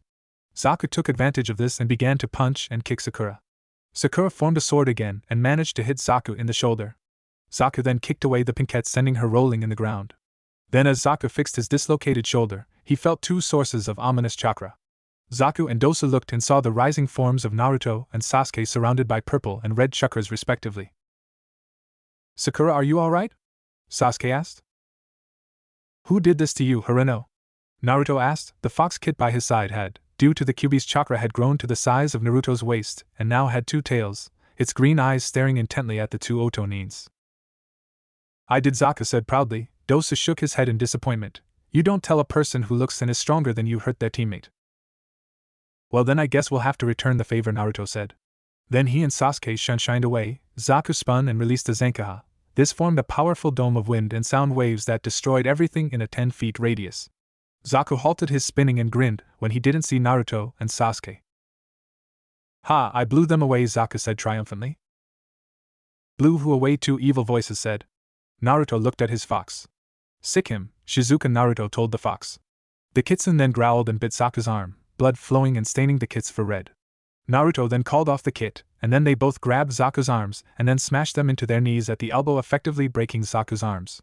Zaku fainted from the pain, and then Naruto, Sasuke and Shizuka turned towards Dosu. Dosu tired to offer them his Earth Scroll if they let he and his teammates go. "Gomen Nasai, we already have one, so bad luck for you," Sasuke said, and the Sharingan spun. Sasuke then shined behind Dosu and kicked him in the back. Naruto then kicked Dosu in the chin, sending the bandaged boy upwards. The two boys then appeared above the boy and delivered a double axe kick to Dosu's face, and the bandaged boy slammed into the ground with terrific force. Dosu was knocked unconscious from the blows, ending up with 6 broken ribs, a broken nose and fractured skull in arms and legs. Physical recovery would take 5 weeks, psychological recovery would be 4 months. The ferocious chakras then left the two boys and the fox kid, turning them all back to normal. But Shizuka did not change, having his 2 tails and height, just didn't have the same bloodlust and killer intent. Sakura cried in happiness and hugged her 2 teammates, happy they were back to normal. A few hours of rest and the 4 of them headed for the tower, but not before hiding Shizuka's second tail in a genjutsu made by Sakura. Apparently, Sakura had taken a liking to the young kid, and would have been happy to help Naruto and Shizuka stay together. Naruto and the others had finally made it to the tower by the 5th day, which was how long the exam was supposed to take. Naruto, Shizuka, Sasuke and Sakura panted in exhaustion as they tried to catch their breath after jumping through the trees, fighting off the gigantic insects, reptiles and ferocious carnivores for 3 days straight, not counting eating and bathroom breaks. I wonder what will happen if we open these scrolls?" Sakura asked. Naruto and Sasuke shrugged while Shizuka just whined in confusion. "Let's find out then," Naruto said, and then took the scrolls from Sasuke and laid them on the floor. Naruto opened the 2 scrolls and stared at the kanji for human. "Okay, now that's just less than helpful," Naruto said. Shizuka barked in agreement with her master. Then the 2 scrolls began to smoke. "This is new," Naruto said, and then he and his teammates backed away from the scrolls, and then a large puff of smoke exploded out of the scrolls. Naruto sniffed the air and smiled. "Hey guys, nice to see you," Yumino Irika said. He looked at the 3 genin. "Looks like you 3 went through a lot," and he then spied Shizuka. "Naruto, you got a pet," Irika said. Naruto chuckled sheepishly. "Hi Irika-sensei, her name's Shizuka Uzumaki," Naruto said. Irika nodded. Naruto needed some company at his lonely apartment. "So, Irika-sensei, what are you doing in a summoning scroll?" Sakura asked. "Well, Sakura, I am here to congratulate you. Some Chunin members are chosen to greet the teams who have made it to the tower. You have just passed the second part of the Chunin exams. I was lucky enough to greet you guys, Iruka explained. Also, I'm here to explain about that plaque on the wall. Right there, he added.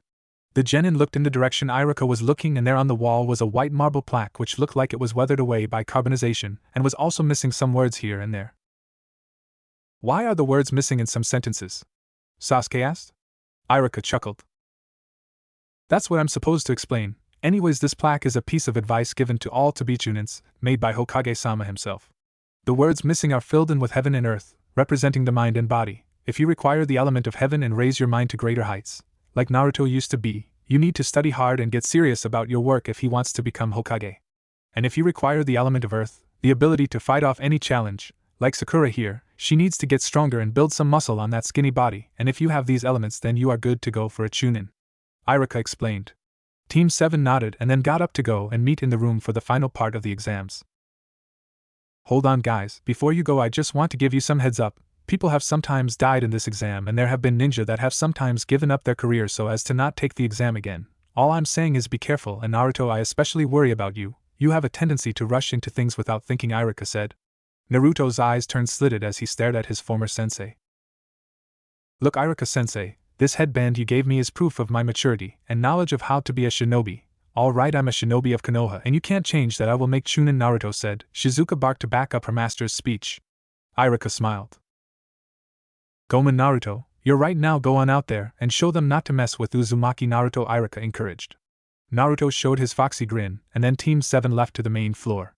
Naruto, Sasuke and Sakura line up single file as they joined the other teams on the main floor. There in front of the teams that made it was a statue of a large pair of hands in the Tora seal. The Hokage, Enko, Ibiki and all the Jonin instructors of the teams that made it were there too. Naruto looked around. There were the rookie 9, Team Guy, but he didn't know why Kiba and Akamaru were glaring at him and Shizuka to fiercely for. There was also the Suna team, with Gaara, Kabuto's team, and then there was some other team that Naruto had never seen before. There was a brown-haired boy with gray-blue eyes, a white top which was covered with a black jacket and wore blue pants. The second member was a boy who had raven black hair, brown eyes and wore a black shirt with a pair of green shorts, and the final member was a girl with long light blonde hair around her lower back, azure eyes, and wore a white shirt underneath a blue tank top and a dark purple shorts. Her left arm was wrapped in bandages and had black ninja sandals with a half-an-inch heel to add some feminine charm to it. Naruto's eyes widened at the beauty of this new girl, the three of them Naruto's age and also from Konoha. Who is SHE? He thought as he looked her up and down. So only 7 of the 42 teams made it, Sasuke thought. Yay, Naruto-kun's team made it, Hinata thought. So the Uchiha made it, Hyuga Neji of Team Guy thought. Welcome every one of you 7 genin teams here to this year's Chunin exams. Now then, I will now explain the rules of this part of the exam. Sarutobi began, but then a poof of smoke signaled the coming of a new person. The smoke cleared to reveal a pale-looking man wearing a bandana with a Konoha metal plating, like on the Hittite, and a standard Jonin outfit. Excuse me for the interruption, Hokage-sama. Demo, allow me, Gecko Hate, to explain this exam. Hate said with a respectful bow. The Hokage puffed his pipe and nodded. Okay, first of all, does anyone wish to withdraw from this exam? He asked. Kabuto withdrew, but no one really cared since they didn't know him. Miyukushi Kabuto, okay, he said. Kabuto left, and then nobody else withdrew, so Hate gave a few coughs and proceeded with explaining the rules. Okay, Enko, open the board, Hate ordered. Open it, Enko said into her comlink. The wall then made a whirring sound as a tile was moved and an electronic board. Naruto whistled in astonishment. Looks like Konoha has an upgrade, he thought. Okay, the names of 2 random competitors will appear on the screen and these 2 will fight until one of them dies, one forfeits, or if I declare the match to be over, Hate said. The screen then began to blur through names at a high speed until there were the names of Uchiha Sasuke and Hyuga Neji. Uchiha Sasuke versus Hyuga Neji. Will these 2 ninjas stay here on the floor while the rest of you go and watch the fights from the balcony overhead, Hate said. Neji and Sasuke remained there on the floor while the others all walked up to the stands. Shizuka looked at Naruto, swishing her tail, well, tails since her second one was hidden. Naruto was wondering who that other team was. Naruto looked at Shizuka and smiled, patting her on the head. It's alright, Shizuka, I'm just thinking about some things, Naruto told the Fox Kit. The Fox Kit yipped and then licked Naruto's face. The 2 then went up to join Sakura. Kakashi went to go and join his team, but stopped by Sasuke. Sasuke, don't use the Sharingan, Your curse mark reacts whenever you use it or chakra. If the mark takes over, you will be effectively disqualified from the Chunin exams, Kakashi said. I see, well, I'll try, Sasuke said. Kakashi nodded and then walked up to the balcony. Guy gave Neji a nice guy pose before going up to the balcony to join Tenten and Rock Lee. Are you two ready? Hi-Ite asked. The two shinobi nodded. Heijime Hate shouted and then jumped away. Uchiha and Hyuga then rushed each other, firing kicks and punches at each other as they fought. Neji then jumped away and formed some hand signs. Byakugan, he said, and then the veins around his eyes bulged and became visible. Sasuke took a step back when he saw this. Ah, dude, that's disgusting. I mean, eyes just went like bloops, Sasuke said, gesturing the action of Neji's optic veins with his hands. Neji fumed before rushing the young Uchiha. Sasuke then dodged the Juken strikes that Neji fired, but then Sasuke grabbed Neji's wrist and twisted, and it broke with an echoing crack. The audience winced. Neji growled and nursed his broken wrist. He then charged again and then fired of another flurry of Juken strikes, which Sasuke avoided. Sasuke then front flipped over Neji and landed behind him, but Neji quickly turned and hit a Juken to Sasuke's shoulder.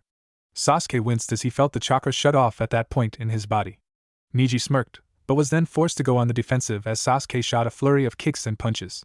Sasuke then replaced himself with a tile when Neji shot a strike to the stomach and then grabbed Neji's ankles from underground. Doton, Shinjuzanshu, Sasuke yelled as he pulled Neji downwards into the ground while jumping out of the hole. Neji was then stuck in the ground with only his head showing. In the stands, Naruto was watching the match and chuckled to himself at Neji's predicament. What's so funny? A female voice asked him.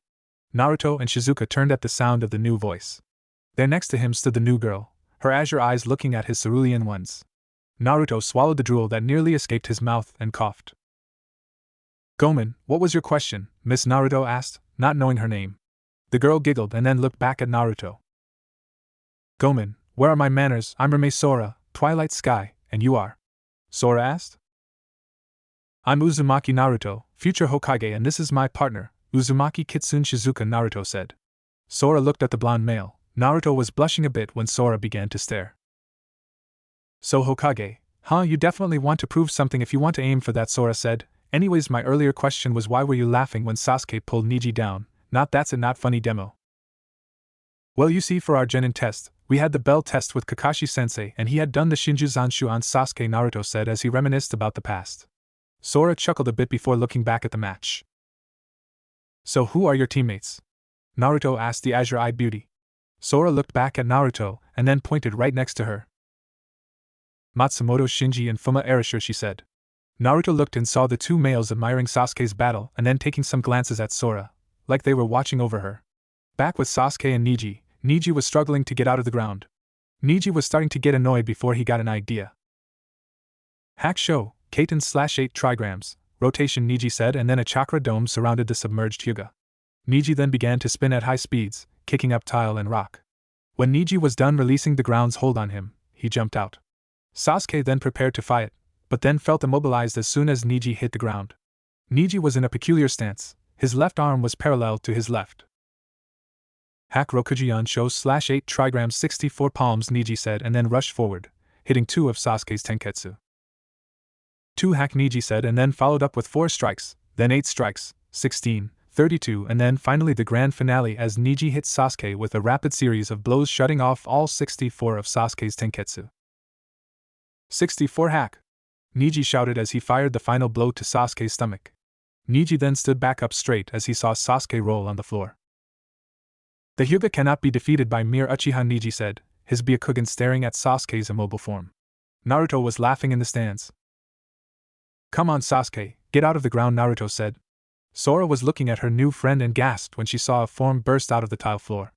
Sasuke was behind Neji, surrounded by a storm of fire and lightning chakra. What is that? Neji asked as he was astounded by the amount of chakra put into this technique the Uchiha prodigy would use.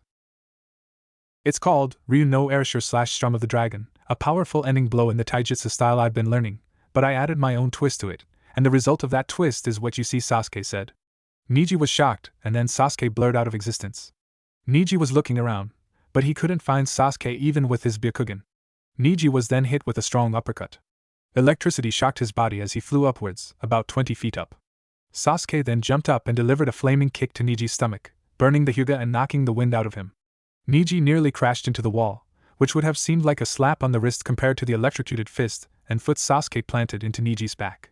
Neji spun as he was sent across the room. Sasuke then blurred underneath the damaged Hyuga, performing the Kajabio/shadow of the dancing leaf. The young Uchiha then smiled as he poked Neji in the back, but then he coughed blood. The curse mark began to spread across his body like a wildfire, the dark chakra surrounding him. Sasuke was hissing in pain as the mark spread. "No, not now, I will not let this thing consume me," he mentally shouted. Enko, Kakashi and everyone who knew about the mark were surprised when Sasuke moved it back. He countered the mark with sheer willpower, Enko thought, surprised. The curse mark then went back into its original mark state.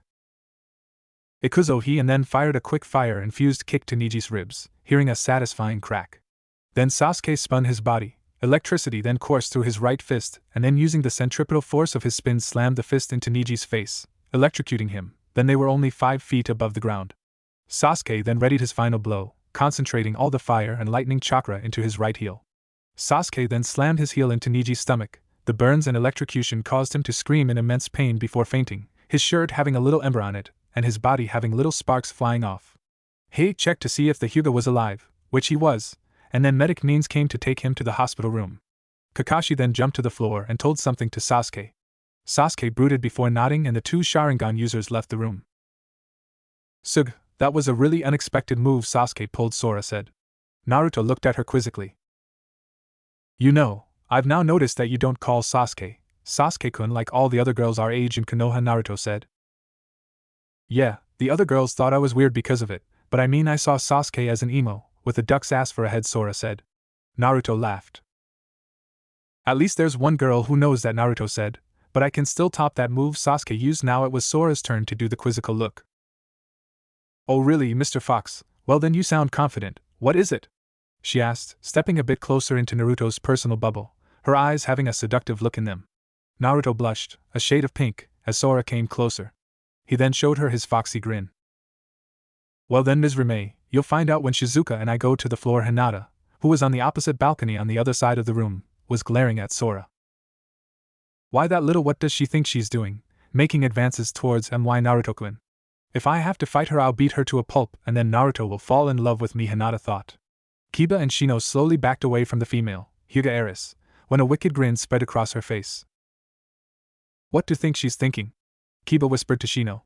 Shino looked at the grin on Hinata's face. "I don't know, but it must have to do with that new girl Naruto's talking to," Shino whispered back. Kiba was shocked. "Nanny, the dope got a girl has never even talked to me, besides," Hinata, Kiba said. Akamaru barked something, making Kiba begin to rant, rather loudly as he and Pup argued over Kiba's love life. And he wonders why? Shino thought as he watched the two go at it. Time skip. Tenten vs Temari, Shouja, Temari. Nara Shikamaru vs Kin, Shouja, Nara Shikamaru. Aburame Shino vs Abumizaku, Shouja, Aburame Shino. Akamichi Chuji vs Dosu, Draw. End time skip. The electronic board flashed through names and then settled on the two foes as Kakashi had just returned to the balcony. Kakashi assured to Naruto and Sakura that Sasuke was fine and just needed rest. Inuzuka Kiba vs Uzumaki Naruto. Will these two competitors please come down to the floor? Hate said. Well, guess you'll get to see my new moves sooner than you thought, as Sora-chan, Naruto said. Sora looked at the whiskered blonde. Sora-chan? She asked, with a slight blush. Naruto nodded and shrugged. Why not? Naruto asked. Sora playfully shoved him. Well then, looks like the Kitsune faces his rival, the Inu. Well, go get those two. Good luck, Sora said. Naruto smiled. With that kind of encouragement, I don't need luck. I have skills and a pretty girl to cheer me on. What could stop me? Come on, Shizuka, let's hand Kiba's ass to him, Naruto said, and then he and his Kitsune jumped down to the floor. Sora was shocked. Her eyes were wide and she was slack-jawed. He called me pretty, she thought, a bright pink going to her cheeks. She then smiled. Well then, let's see what the Kitsune can do. Naruto, secretly a Kitsune Hanyu, and his secretly two-tailed Kitsune, the second tail hidden by a genjutsu, glared at Kiba and Akamaru, who grinned. We got lucky, Akamaru. We got this one down for sure, Kiba said to his pet. Akamaru barked in agreement. Naruto chuckled. You Baka Inu, don't underestimate the cunning of a Kitsune, Naruto said. Kiba glared and bared his teeth. Are you two ready? Hate asked. The two nodded. Heijime Hate yelled and jumped away. Kiba formed some hand signs and then his chakra system flooded. His nails became claws and teeth became fangs. Shizuka handled the puppy. I'll beat up Kiba, he said. The two canines then sized each other up before jumping at each other. Claws and teeth were aimed at body parts as fur and blood flew. Ninpu, Shikyaku no Jutsu / Ninja Art, all fours Jutsu, Kiba growled. Naruto got into the Yuzukin stance as Kiba sped towards him. Naruto twisted his body as Kiba tried to punch his stomach. Naruto then spun and delivered a backhand to Kiba's face. Naruto twisted his body again and punched Kiba with his fist. Naruto then went down low while spinning and then elbowing Kiba in the stomach and then finally twisted and jumped, delivering a powerful spin kick to Kiba's chest. The young Inuzuka flew across the arena floor before skidding on the ground and coming to a stop. Everyone in the stands was shocked at Naruto's display of skill and power. Kiba looked like he was being hit inside a human whirlpool. While they all thought. Kiba growled as he got up. That's it, Suga / tunneling Fang Kiba's body then spun at high speeds, turning him into a grey drill. Naruto got into the Kitsune stance this time, and then he revealed his claws and then charged them with chakra, the nails surrounded by cutting wind chakra. Naruto then slashed downwards and blue streaks of chakra and wind flew at Kiba's drill-like form. The two attacks battled for dominance, and an explosion was the result. The smoke from the explosion quickly went away and there stood a cut-up and bleeding Kiba. My newest technique, created by myself, it is called Ninpu, Some no Jijin / Ninja Art, Claw of the Beast, Naruto stated. Kiba growled and then his eyes widened when he saw Shizuka walk up to Naruto. Akamaru was held at the neck by the Kitsune's jaws. Naruto grinned and patted Shizuka on the head. Good job, Shizuka, Naruto said with a smile. Shizuka threw Akamaru towards Kiba and showed a vulpine grin, tails wagging happily at the praise. Kiba growled as he picked up the wounded pup. Naruto, you'll pay, Kiba said. He then took out a chakra and health replenishing pill and fed it to Akamaru. Akamaru in a near instant got back up, and then Kiba gave the pup another pill. The dog's fur turned red and then growled before letting out not a bark, but a roar. That's just not normal, Naruto said. Kiba went back onto all fours and Akamaru jumped onto the boy's back. Ninpu, Jijin Bunshin / Ninja Art, Man-Beast clone, Kiba said, and then in a poof of smoke there were two Kibas instead of one. I see, turning Akamaru into a human form does have some advantage, but my senses can tell them apart, Naruto said. The two Kibas then ran at Naruto, going in a zigzag motion in hopes to confuse the blonde Jinchuriki. One of the Kibas then took out a smoke bomb and threw it in front of Naruto, clouding him and Shizuka in the purple cloud. Kyuso, I can't see a thing, Sora thought as she squinted trying to see inside the smoke. Kiba and Akamaru then spun and turned into twin grey drills. Getsuga, they cried and then dove into the smoke. Naruto was being hit from all sides. His new black jacket with a picture of the Uzumaki spiral on the back was being torn. The smoke cleared as the Kibas jumped away, grinning with toothy smiles. There stood Naruto, his jacket and pants torn and blood dripping down the side of his face and from his arm. Naruto looked at the Kibas and showed to them deep blue slitted eyes full of anger. Shizuka was a bit knocked up and her fur was red with some cuts from the wind the Getsuga made. Oh Kiba, that's it, you will fall here today, the Kitsune shall finally triumph over the Inu, he said, forming hand signs. Naruto then clapped his hands together. Ninpu, Genjutsu no Kitsune no by Kai / Ninja Art, Foxtail's Genjutsu release. He yelled. Sakura gasped, that was the jutsu to reveal Shizuka's other tail. Naruto, you baka, why did you do that? She yelled. The others looked at her with confusion. It was just a jutsu. A large blast of chakra flew out of Shizuka as she began to glow with red yukai, then a whirlwind surrounded the fox and 4 tendrils of yukai shot upwards to the ceiling, kicking up dust and tiles. The people covered their eyes to prevent the dust to get into their eyes. The chakra died down and then the smoke cleared. Everyone gasped at what they saw. Shizuka had her black fur, but there were streaks of white across her back, her eyes a deeper color of green, and the most surprising part, 4 black white-tipped tails swished in the stadium air. Naruto smiled, his eyes closed and then opened them, revealing the orange-red color of Kyuubi's irises. You see, Kiba, we were holding back. Like I said, don't underestimate the cunning of we Kitsune, Naruto said. Everyone in the stands were gaping at Shizuka and then at Naruto's eyes. What power, they seem stronger than before, Ino thought. Naruto-kun, that is so cool, Hinata thought. Well, you had to show them the truth sooner or later, Sakura thought. Oh Naruto, you surely grew, didn't you, to think you have a pet 4-tailed Kitsune, Sarutobi Hiruzen thought. I see, so that's your technique, and well, you're right, it really does top Sasuke, Sora thought with a smile. Erasure and Shinji were now taking some interest into the fight. They got up from their resting spot on the balcony's floor and then went up next to Sora. So you two finally decided to take a look, Sora said. Hey, the Uchiha was alright, but this Uzumaki guy is cool. I mean, come on, a pet four-tailed kitsune, Shinji said in a baritone voice. Yeah, what he said, Erasure said, his voice a tenor-tone. Naruto looked down at his pet and smiled. So you've become a four-tails as Shizuka? Naruto asked. Shizuka barked in reply and gave a grin. Well, let's beat these two dogs and show them what a fox can do. The two then rushed the Inuzuka. Naruto and Shizuka quickly appeared behind one Kiba with surprising speed. Naruto then punched the Kiba in its head, and then Shizuka slapped it hard in the back with iron hardtails. The Kiba fell to the floor, revealing it to be Akamaru. Kiba growled in anger, and then charged Naruto and his pet in blind rage. Naruto then ducked under Kiba's swipe and then kicked him upwards with the kick to the chin, the opening kick for the primary lotus and Shishirenden. Kiba flew up as Shizuka then had her tail surrounded by blue fire. Shizuka then barked something that, if you understood Kitsune, meant Kitsune high by /foxfire tails. The tails then slammed into Kiba's stomach. Kiba flew across the air, and then Naruto appeared behind the moving Kiba and fired a wind-covered kick. Then Naruto quickly shined in front of him, and then punched Kiba in the face with the fist of Chakra. Shizuka and Naruto then appeared on the floor below Kiba, who was falling down towards the tile floor. The two, master and pet, jumped up and Naruto fired a foxfire-covered fist, while Shizuka did a few flips on the way up and struck with her tails covered in the sapphire flames. Kiba was struck in the back. Burns covered his jacket as flew up. Naruto and Shizuka then quickly move above Kiba. The sapphire foxfire made a streak of fire marking the path of boy and fox. The two were above Kiba and were quickly flipping downwards towards Kiba's rising form. The two halted their spinning, and then Shizuka used her fire-covered tails and Naruto, his flame-covered axe kick, crashed hard into Kiba's stomach. Kitsune high Rindan /foxfire barrage, Naruto yelled /Shizuka barked. Kiba screamed in pain from the burns and power in the attacks as he flew downwards, and then a huge crater was made with Kiba's impact with the ground.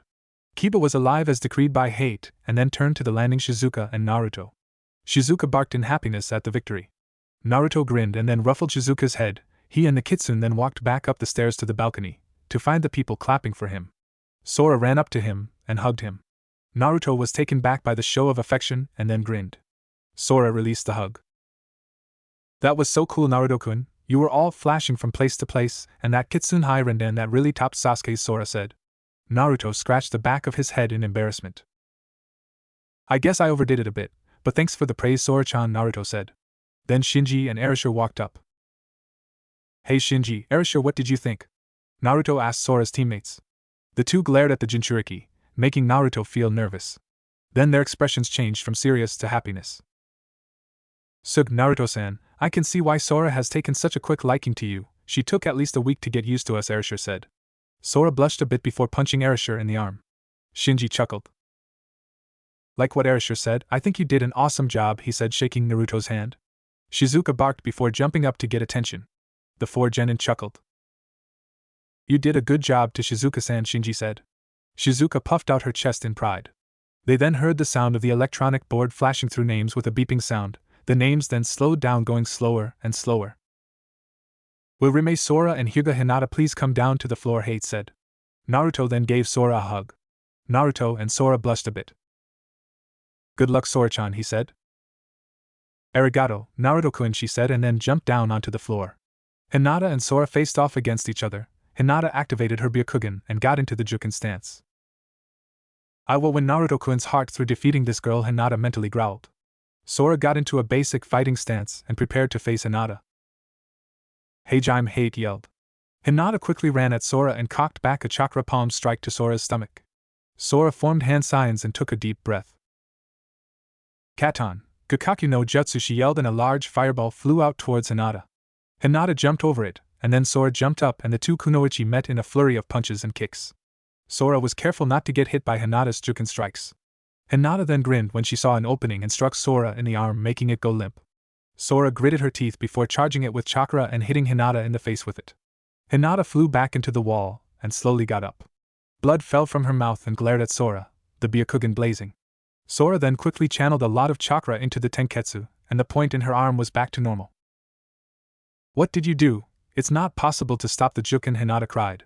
Sora chuckled.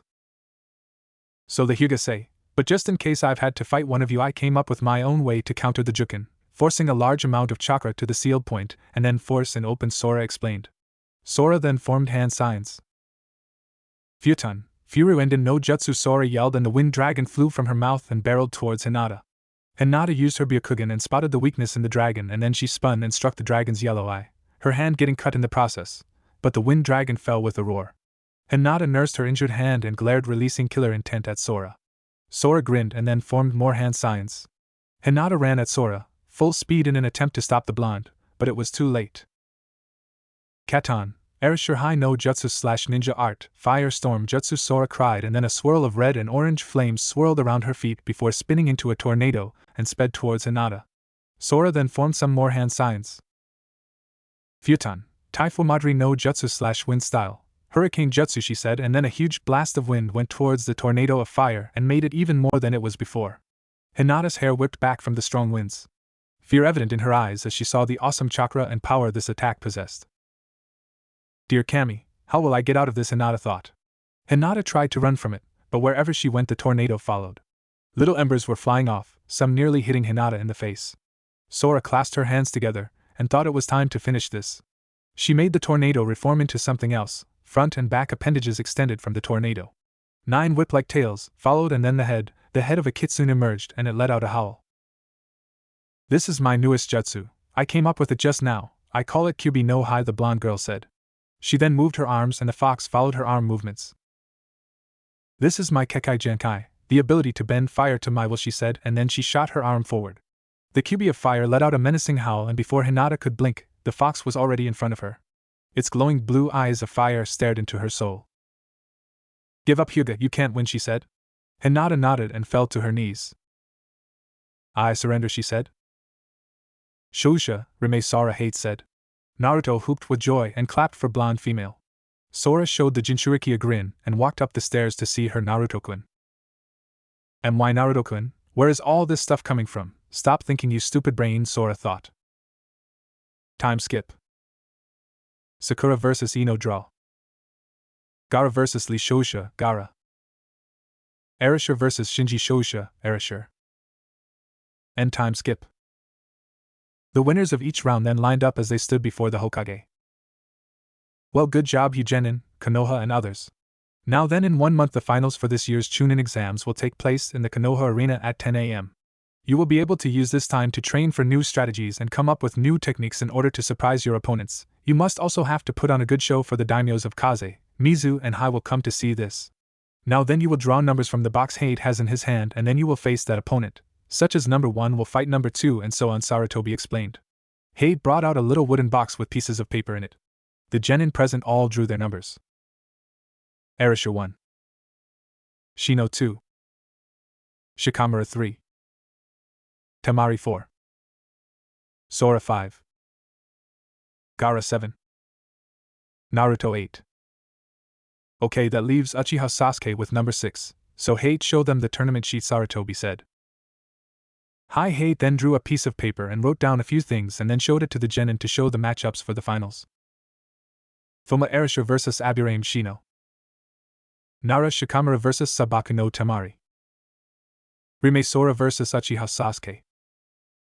Sabaku no Gaara vs. Uzumaki Naruto. Naruto turned and saw Gaara looking at him.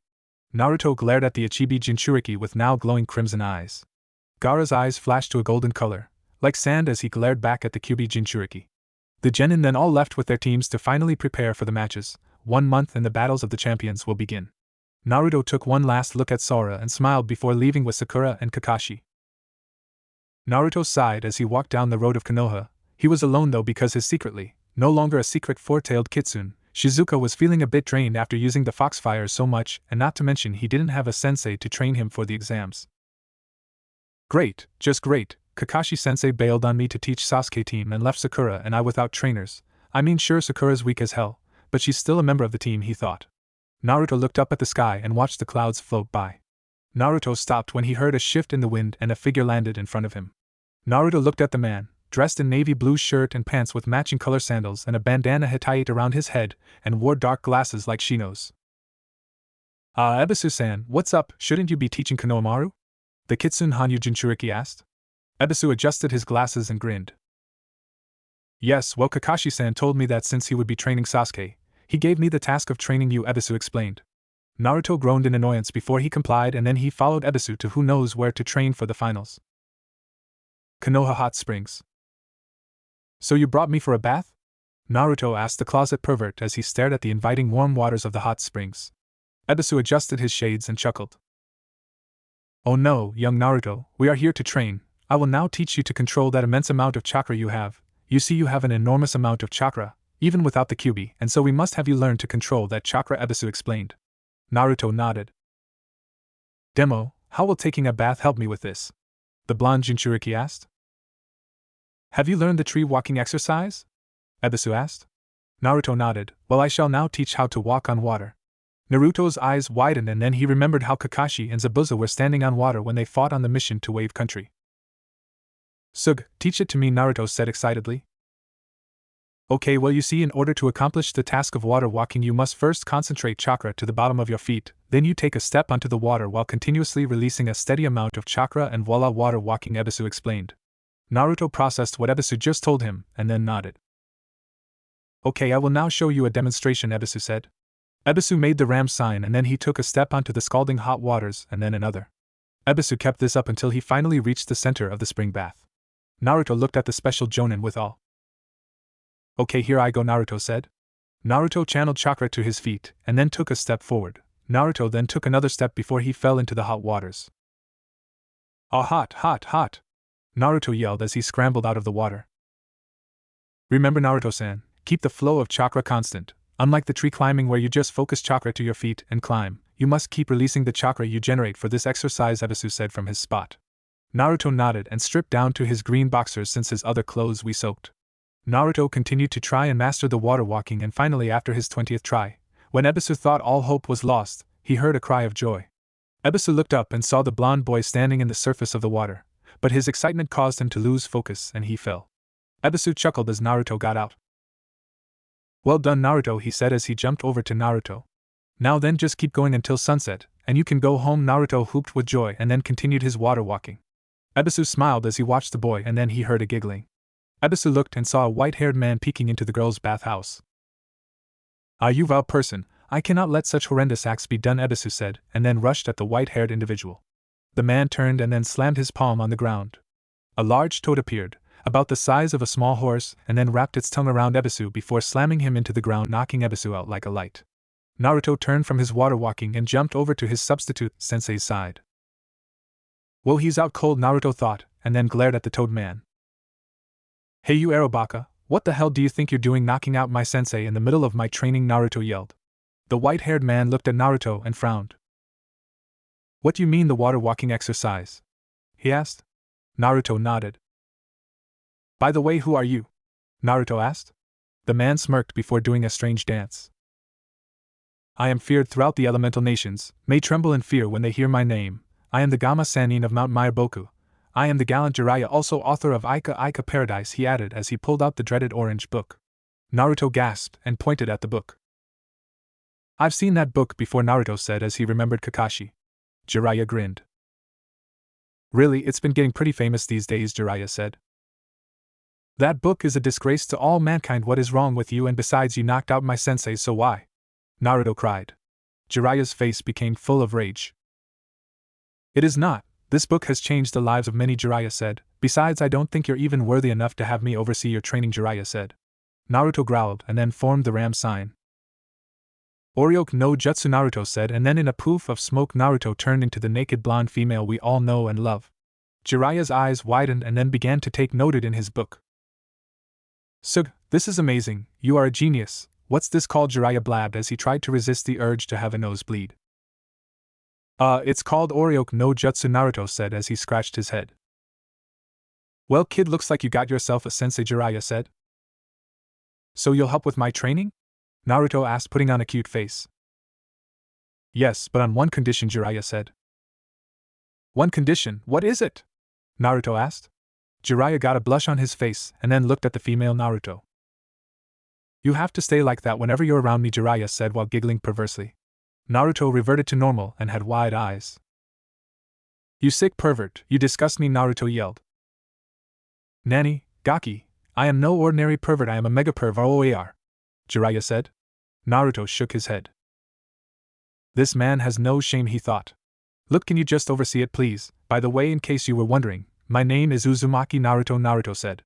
Jiraiya's ears perked up at the name. Uzumaki, you say, Jiraiya said. Okay, Gaki, come with me, I have something for you. Naruto went and followed the perverted Sannin. A few minutes later, the two shinobi arrived at a small area near a flowing river. Why'd you bring me all the way up here, Ero Sannin? Naruto asked. Jiraiya scowled at the nickname that his new student gave him. Geez, he and his father have the same kind of nickname for me, Jiraiya thought before removing a scroll from his back about as tall as Naruto. What's that thing? Naruto asked. This, Gaki, is a summoning contract. It's a high-level transportation jutsu in which you sign a blood tie with an animal and then you use the jutsu, Kuchios no Jutsu, to summon the animal to your side whenever you want, Jiraiya explained. I see. Which animal is this? Naruto asked. A/N. I know Naruto's asking too much questions. Have you heard the story about the village of Yuzukikure? Jiraiya asked. Naruto shook his head. Well, you see, your mother came from that village and the people of that village were very strong. In fact, even though they had a small population, they were strong enough to take on one of the elemental countries, and when Naruto was wide-eyed, his mother was that strong. Now you see, because of their strength, they caught the eye of one of the most powerful summoning clans, the Dragon Clan, Jiraiya said. Suga, Naruto whispered. Jiraiya nodded in agreement. I know, and now this scroll is yours since your mother is in like a really long coma, Jiraiya said, but then stopped as he looked at Naruto's face, which was full of shock. My mother's alive, he thought. Those words ran through his head a large amount of times until he started to whoop with joy. He wasn't an orphan anymore. Kyuso, I wasn't supposed to tell you that, Jiraiya said. Naruto stopped. What? Why not? She's my mother and you want to keep the fact that she's been alive all this time a secret? What the fucking hell is wrong with you people? Naruto practically screamed. Meanwhile, in the Konoha Hospital's secret hospital room number 231. A young red-haired woman stirred in her sleep as she awoke from a 12-year-long coma. Green eyes surveyed the completely white room she was in.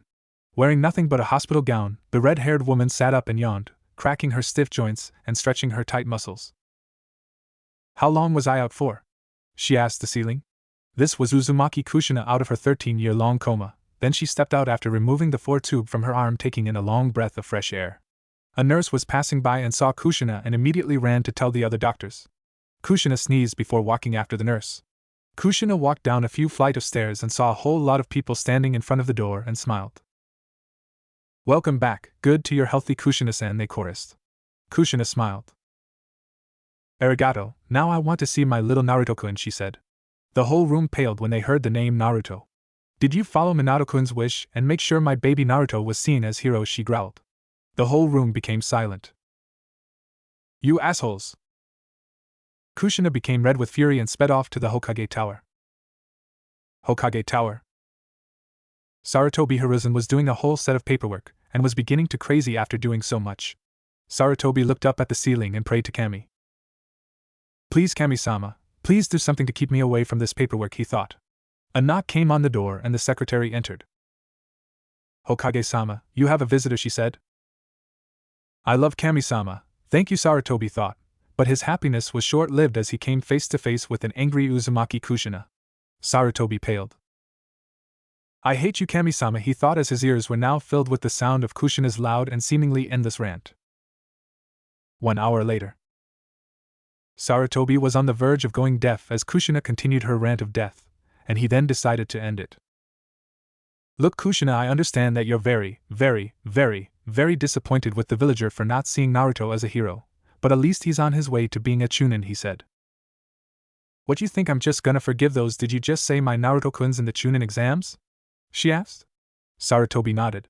Ha, in your face, Sarutobi, now you still owe me that 500 ryu from 13 years ago, she said, holding out her palm. Sarutobi was shocked. You still remember that, after 13 years in a coma, he said with wide eyes. Yup, now then where's Naruto? She asked. I think he's by the Nakano River with Jiraiya, he replied. Kushina's eyes widened and instantly left, but not before buying some clothes and then going to the river. I swear if Naruto's a pervert I'll pound Jiraiya into dust, she thought. Back with Naruto. Jiraiya sneezed and then watched as Naruto signed the dragon contract. Well, now that you've signed the contract, Bite your thumb and then form the signs boar, dog, monkey, bird and ram and then slam the hand with the thumb you bit on the ground and voila Kuchios no jutsu Jiraiya said. Naruto nodded and then formed the hand signs. Kuchios no jutsu he yelled slamming his palm on the ground. A large plume of smoke appeared and then when it cleared there stood a sapphire-scaled dragon, with 4 legs each with 4 sharp claws ready to slice anything it slashed to ribbons, along with razor-sharp teeth and sapphire-blue eyes that looked like they were on fire. 2 horns protruding from its head and a row of spikes going down its back and ending at a spiked tail, and it was humongous, about as tall as the Hokage Tower. The dragon looked around and then sniffed the air. The dragon twisted its serpentine body and spied Naruto before showing a toothy grin. You smell of Kushina, the dragon said. Naruto looked puzzled. Who's Kushina? He asked. Jiraiya sighed. That's your mother's name, the toad Sannin said. The dragon continued. I am Ragnarok, dragon of lightning, and you are most likely Kushina's son. Naruto, I think, was the name she gave you, Ragnarok said. Naruto nodded. Well, I am the eldest son of the Dragon King, Gendora the Black Dragon, he said. We dragons are one of the rarest species of summons and therefore there are only a few of us. I think approximately 10 species of dragons, and only 5 of each species. However, Gendora is the last of his kind, he said. Naruto was wide-eyed. He multiplied the number of species and 5 and calculated the number of dragons left to be only about 41 left. Well, I would like to know more about you dragons and your abilities, Naruto said and sat down. Ragnarok cleared his throat as he prepared to go into lecture mode. Okay, Naruto, well, you see, dragons are separated into species depending on their color. We have names, but I'm too lazy to say them all right now. Now, as I told you, blue dragons, also known as Aqua Draco, have the ability to fire a blast of water and ice from our mouths, and we can form hailstorms along with blizzards and manipulation of water, Ragnarok said, and then demonstrated by making a mass of gray clouds appear, and then hail fell and pelted Naruto in the head, and a quick blizzard appeared and froze the nearby river, and then a blast of water followed by an ice blast. Naruto's eyes widened as he looked at the tree, which was now splinters and Sug, Naruto whispered. Ragnarok was about to continue before he felt a very strong killer intent heading towards the 3 of them. Ragnarok quickly wrapped his body around Naruto, but Jiraiya was left hanging as an angry red head ran towards them. Kushina stopped running when she saw a large blue dragon. Ragnarok? She questioned. The blue dragon nodded before Kushina hugged his nose. It's been so long, she said. 13 years to be exact, she said. Naruto wriggled out of the dragon's coils and looked at the red-haired Uzumaki. Okasan, he said with tears in his eyes. Kushina looked at Naruto before grabbing him and enveloping him in a tight hug. Naruto cried into his mother's shoulder as the 2 of them were finally reunited. Oh, Naruto-kun, I'm so sorry that I left you like this, Kushina said as she released her son from the back-breaking hug. Naruto wiped his eyes. It's alright, Mom, I'm fine. In fact, I'm doing great. I made Genin with Kakashi-sensei along with my teammates, Haruno team and Uchiha team, and I'm going to the Chunin finals, he said. Kushina grabbed her son by the ear. Itai, Kasen, stop, that hurts, Naruto wailed. Don't use language like that in front of me, young man, but I still agree with you on the Uchiha and Haruno being Tems. They were always this way, Kushina said. Now then, Ragnarok, I believe you were explaining to Naruto about your clan, Kushina said to the great blue dragon. Right, Ragnarok said as Naruto and Kushina sat down, but Jiraiya made the mistake of trying to take notes for Ika Paradise in front of the female Uzumaki and was met with a slap to the face, knocking him out, and Naruto kicked him in the balls, making the unconscious man tear up from the pain. Well done, Naruto, Kushina said, and then Naruto listened to every word Ragnarok said about the Dragon Clan, from weakest to strongest. Grey dragons, Terra Draco, the weakest species, had the power to shoot out a toxic acid that immobilized the enemy due to its viscosity, and it also burned the flesh of said enemy, and can manipulate stone. They have smaller horns and spikes and are able to fly due to having wings. Brown dragons are grown-up versions of the grey dragons. Their ability to control the earth had increased along with their strength and speed. They can also fire their claws and coat them with stone as hard as diamond-like missiles, and the claws can quickly regenerate as the claws are made entirely of keratin, the substance that fingernails are made from. Can also call upon a shield of earth that is as hard as metal and lose the ability to create the acid. Yellow dragons, Fulgur Draco, are next in line. They have the power to control lightning and can create lightning storms as well as fire a blast of salt water from their mouths to allow a power up for their electricity. They have wings which allow them to fly and longer horns and sharper teeth, claws, spikes, etc. A/N. Alright, just to save some time, the claws, teeth, spikes and horns all get longer and sharper as the dragons progress up the chain, can form a dome of lightning to protect them. Green dragons, Ventus Draco, have the manipulation over wind and can create tornadoes, hurricanes and any other type of windstorm. They can fly due to having 2 pairs of wings enabling them to move faster and be more agile in aerial combat. They can also create a shield of wind by spinning rapidly to defend themselves. Purple dragons, Helios Draco, have the power to summon up gigantic crystal structures and spikes from the ground to impale their opponents, therefore they cannot use a breath move, fire blasts, that kind of stuff. They cannot fly, but they have an additional ability that when the sun is at its brightest it can use the crystals to reflect sunlight rays and fire concentrated rays of sunlight that can burn through anything.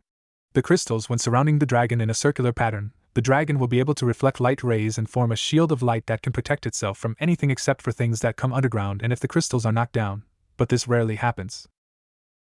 Orange dragons, Igniatera Draco, have the ability to call forth lava and fire lava blasts from their mouths. The lava is not your ordinary molten hot rock thought. It's exploding molten hot rock. The lava is filled with magnesium, which is very explosive when heated to high temperatures. Also, they can make their molecular composition be like that of lava and can therefore become partly liquid, but the catch is that although it's a lava dragon in that form, it's still extremely vulnerable to any form of moisture, snow, hail, rain, even saliva. But the damage depends on the amount of that liquid, A/N. Just so you know, I do not look this stuff. I know this stuff because I'm a biology and chemistry whiz, so I know my stuff. White dragons, Glacies Draco, are younger versions of blue dragons and unlike their adult forms cannot manipulate water, but can use ice. They form high-powered blizzards and ice beams and can call upon ice spikes to impale their opponents. They can fly, but they are very vulnerable to fire because their scales are partially made of ice and also anything it touches with its claws freezes instantly, but the scales can regenerate slowly. They lose the ability to freeze things and call upon the ice spikes when they become blue dragons. Red dragons, Igneo Draco, have the power over fire and can shoot fire blasts up to 9,000 degrees Fahrenheit. They can spin at high speeds while shooting a stream of fire to form a tornado of fire around itself, and this attack is both defensive and offensive. The red dragon can also fly and then perform an attack known as Meteor Strike, in which it flies up, surrounds itself with fire, and, well, dives. Finally, the black dragons, Maxis Draconis, have the ability to command all dragons other than their own kind, can fire blasts of black fire as well as have enhanced strength, speed, agility, endurance, and they also have the ability to create any kind of natural disaster. The black dragons can coat themselves with liquid diamond that is secreted from their scales, fly, and can bend the elements of fire, earth, wind, lightning and water to their will, which is why no dragon can oppose them. Some who have tried have never returned and others are held in the darkest dungeons of the dragon's lair. And that is the clan of the dragons, young Naruto Ragnarok said. Naruto's jaw was hanging as he absorbed all that information into his human brain. Sug, you guys are like the awesomest clan ever. I mean, I can't wait to summon Gendora, he said. Now Naruto, I know you have a large amount of chakra at your disposal, but it requires an extreme amount of chakra to summon our leader and father. In fact, only Uzumaki Erasure, leader of the Uzumaki clan, was the only one to ever summon him, Ragnarok said.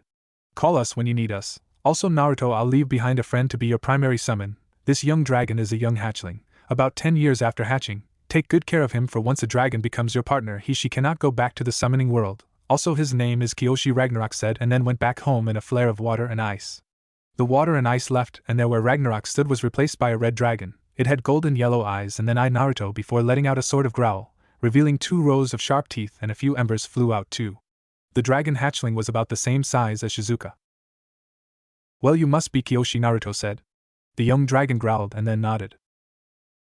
Hi, and you must be Uzumaki, Naruto, the young dragon said. Naruto nodded, but before he and the dragon could talk, Kushina intervened. Alright Naruto, now that you're done with Ragnarok, I shall now teach you some new techniques that you, and only you can know, Kushina said. Why is it that only I can know these jutsus? He asked. Kushina smiled a toothy grin and then said the words that made Naruto's jaw drop. It's your bloodline, she stated simply. And a nanny? Naruto stuttered as he couldn't believe the words that came from his mother's mouth. Kushina nodded. That's right, the Uzumaki Kekai Genkai runs through your veins, she said. Naruto just stood there, and then he started to tremble. Kushina became worried when Naruto didn't speak. Naruto, Daijibu Desuka / are you alright? She asked her son. Naruto then flashed his trademark foxy grin. Yeah, it's just that I'm so happy to finally have a family, not to mention a bloodline, so I can kick ass in the finals, he said. Kushina chuckled before walking over to the crippled Jiraiya. Okay Jiraiya, since you have nothing to teach the boy, I'll take over his training from now on, Kushina said. Jiraiya got up, slowly as the pain remained from Naruto's ball-shattering kick. Mateo, Take these to Gama-san, said. He handed Kushina 2 scrolls. These are his father's most powerful jutsus. Make sure he learns them, Jiraiya demanded. Kushina knew Jiraiya was being serious this time and nodded. She took the scrolls and walked back over to Naruto. Jiraiya left in a swirl of leaves and left Naruto's growth up to Kushina. Okay, Naruto, I'll first explain one of the 2 bloodlines you have, she started. Naruto's eyes bugged out. I have 2 of them, Naruto exclaimed. Kushina nodded. Yup, mine and your father, she stated. What was my father like? What's his Kekai Genkai, and who is he? Naruto asked, all in one breath. Kushina sighed. Until you become Chunin, all I can tell you was that your father was a great man, strong, kind, caring, and a hero of Konoha. In fact, you look just like him, Kushina said as she remembered Namake's Minato. I see. Well, I guess I'll just have to become stronger then, Naruto said. Kushina smiled and ruffled her son's hair. Ain't that the truth? Now on to that bloodline. Your bloodline allows you to harness lightning itself, and by also mixing the pure lightning with wind and water chakra you create the Uzumaki clan's bloodline jutsu, Ranton/Storm style. Kushina explained. Now then, I'll give you a demonstration. Kushina then raised her arm to the sky. Then after a few seconds the once clear blue sky turned a dark gray. Storm clouds gathered overhead as wind began to howl violently and rain fell. Then a lightning bolt flew out of a cloud and went towards Kushina's arm. Blue electricity covered her body as she was struck. Okay, SN, Naruto cried, thinking that the bolt had harmed her. Naruto then looked confused as his mother just showed him a warm smile. Kushina then formed some hand signs. Kushina thrust out both her arms in front of her, and then she yelled the name of her jutsu. Ranton, Ryunkuhoha no Jutsu/Storm style, lightning cloud wave, she yelled. A large wave of blue electricity was released from the red-haired Uzumaki's hands in the form of a large spider web, destroying everything 10 feet in front of her and 30 feet across. The stormy skies then calmed and the gray became blue again. Naruto and Kushina then shook their heads to get rid of the rain, and then admired Kushina's destruction. Everything was fried to a crisp, while rocks were nothing but pebbles and a few stray sparks could be seen flying off here and there.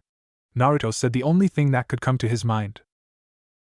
That was fucking awesome, he yelled. Kushina gave the blonde a wide grin. Why thank you, Naruto, and also slap. Don't use curse words around me, she said as Naruto's right cheek was glowing red from the pain. Naruto groaned in pain as he didn't want to get slapped again. Alright Naruto, you try, she said, gesturing for him to start his control over lightning.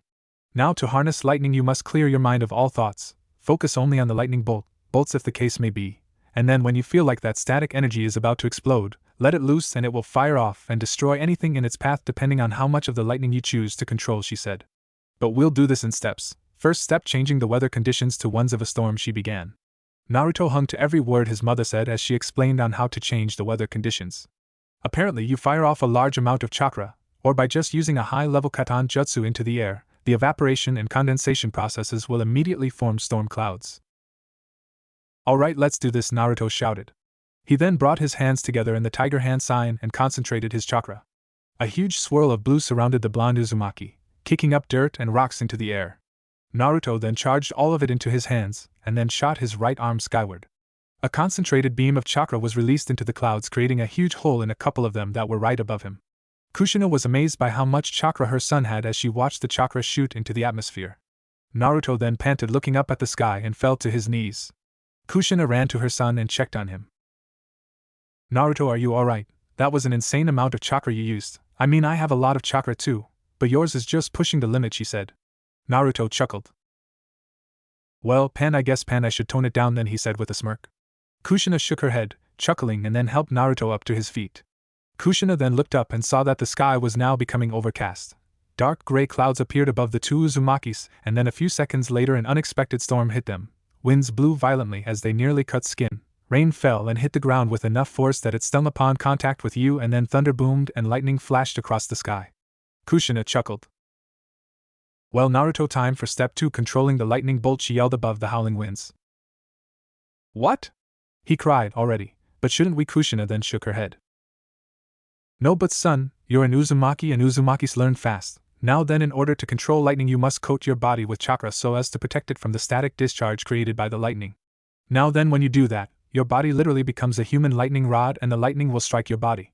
Now then, step 3, after the lightning strikes you, the chakra surrounding your body can be used to form the Ranton jutsus after combining wind and water elemental chakras, of course. And that, my son, is how to do Ranton jutsus. Naruto was just in shock, all this in a few hours. It was just too much for him, but Naruto knew his mother was right. "Hi!" he cried as he channeled his enormous amount of chakra around his body. A blue glow surrounded Naruto's body, and the glow became brighter and brighter until it was nearly unbearable to look at. Then a few bolts of lightning flashed across the sky, and then a stray bolt rocketed towards Naruto, striking him. A huge flash was seen, but a few seconds later the flash died down, and there stood Naruto, chakra and lightning crackling around him. Naruto then formed the following hand signs that his mother previously formed. Naruto then proceeded to mix his water and wind-natured chakras, causing the rain and winds, and then somehow the rain fell harder and the wind blew faster than before. "Ranten, Ryunkuhaha no Jutsu," he yelled as he thrust his arms out in front of him. Then lightning conducted throughout his entire body, and then a huge blast of lightning shot in a spiderweb formation from his hands, and if you looked very closely you could see small lightning clouds surrounding Naruto's hands. The lightning cloud wave destroyed everything in its path, kicking up dirt and rock, and the lightning cloud wave continued to destroy until it finally crashed into a huge boulder. The boulder began to crack and break until finally, with a huge flash of light, the boulder was disintegrated. Naruto then fell to the ground, exhausted from his use of the Ranten jutsu. Naruto grinned as he looked at the destruction. A huge, long trench was formed as its path was lead to the space where the boulder was. "I did it, Kasan, I did," but Naruto never got to finish his sentence as he passed out. Kushina was still in awe at the unbridled power her son possessed, and then finally she smiled and looked to congratulate her son, but turned to find Naruto sleeping. Kushina then picked up the blonde and headed in the direction of the Hokage Tower. Kushina then paused as she felt like she forgot something. It was lucky she did, as Kyoshi, Naruto's new dragon friend, ran up to her. "You nearly killed me, you sadistic Uzumaki. If I hadn't taken cover in the river I could have died," the young red dragon said. Kyoshi then shot a stream of fire over his body, causing the water to evaporate. The lava quickly slid off as he jumped up onto Kushina's shoulder. "Gomen nasai, Kyoshi, Ranten jutsus tend to get out of hand. I'll make it up to you with some ramen," she said, showing her own foxy grin as she walked to the Hokage Tower. Kyoshi looked at the red-haired woman. "Ramen?" he questioned. "What's that?" Kushina nearly fell over and dropped Naruto. She looked at the young dragon like she saw a ghost. "You're joking, right? Don't tell me you've never had ramen. If you've never had ramen, then you've never lived life," Kushina said, panicking. Kyoshi shook his head. Kushina then calmed down. "But don't worry, after we get to Sarutobi's place and Naruto wakes up we'll go to the best ramen shop in all the elemental countries," Kushina told Kyoshi. Kyoshi flicked his tail from side to side and shook his head. Kushina could be so annoying sometimes. Hokage Tower. Kushina entered Sarutobi's office to find him still doing the kami-forsaken paperwork. Honestly, the stuff never seemed to end. Sarutobi looked up from a paper that was about to be thrown into the trash. "Ah, Kushina-chan, you're back." Guessing from the wet hair, unconscious Naruto, and a little dragon on your shoulder that Naruto's been successful with his bloodline and summoning, Sarutobi said with a grin. Kushina grinned. "Of course he's my son, what else would you expect him to do? Finish the training in a day? No way he finishes in hours," Kushina bragged, rather loudly too. "Kushina, you've been out for quite a while, but even though you have, I still think that your skills are still as spectacular as they were before you went into a coma. Now then, I have one thing to ask of you," Sarutobi said. Kushina tilted her head to the side in confusion.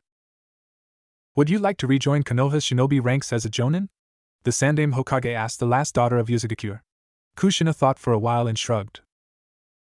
"Why not? It'll be fun to be a ninja again," she answered. Sarutobi grinned, and then he opened a drawer and pulled out an Aika Aika Paradise Volume 5. Kushina giggled, as Sarutobi blushed. "Whoops, wrong drawer, you won't tell anyone, will you?" he asked. Kushina, still giggling, nodded, and then the Sandaime went through a different drawer and pulled out a Konoha Hitaiite on a piece of red cloth. Kushina accepted it and tied it around her left arm.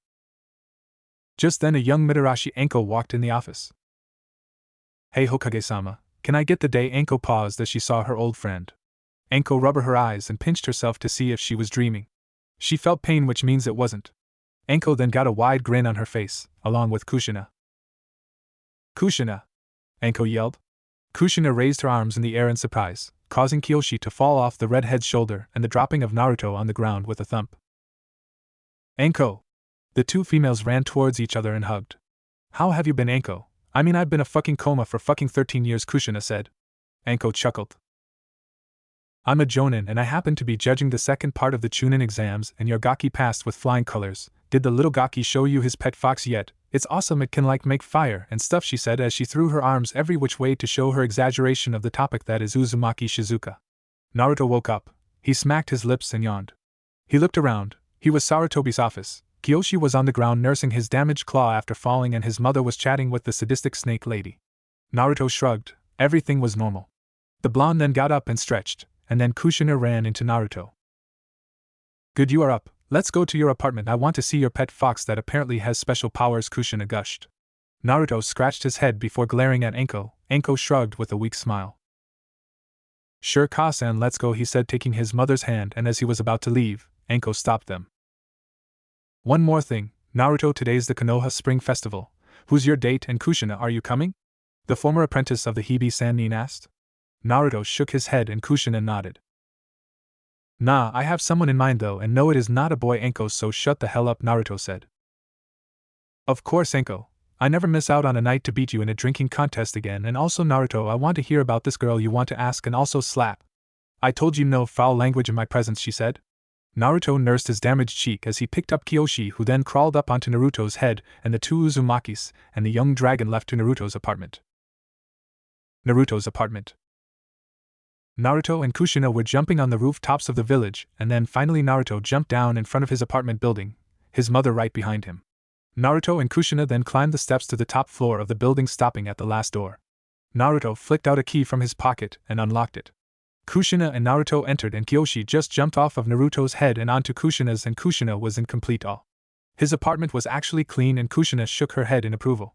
The living room had a nice comfortable couch, a television and a small table. Next was a kitchen with all the usual kitchen equipment, stove, microwave, etc., with a few stray ramen cups here and there, and finally his bedroom, which had a small one-person bed and a closet.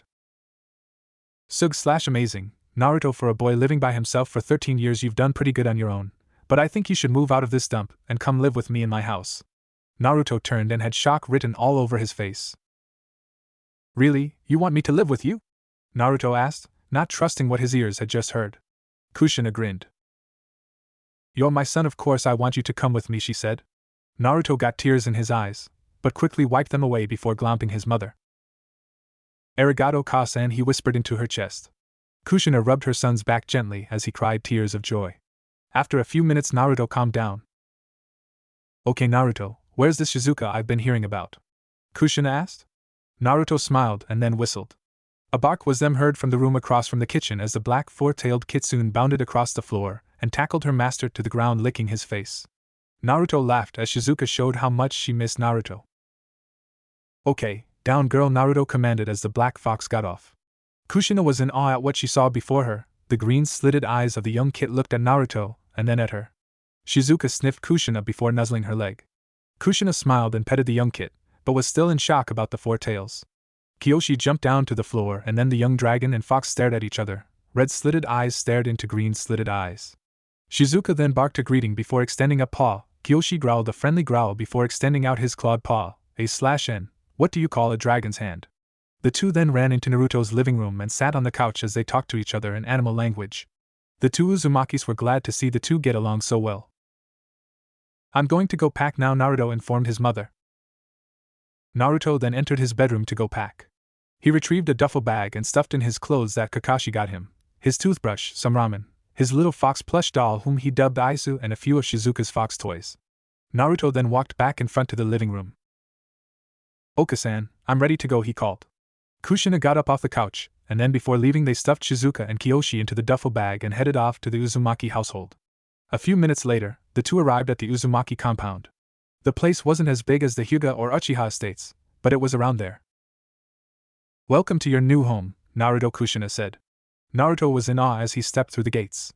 The Uzumaki compound, secretly Namikaze's compound, had a large yard with a few trees here and there along with a large amount of flowers in full bloom. The house was a golden color with a red tile roof and had 8 windows. Naruto stepped up to the front door. Naruto held the door knob and then slowly turned the knob, but it didn't open. Naruto, the door opens with blood, Kushina said.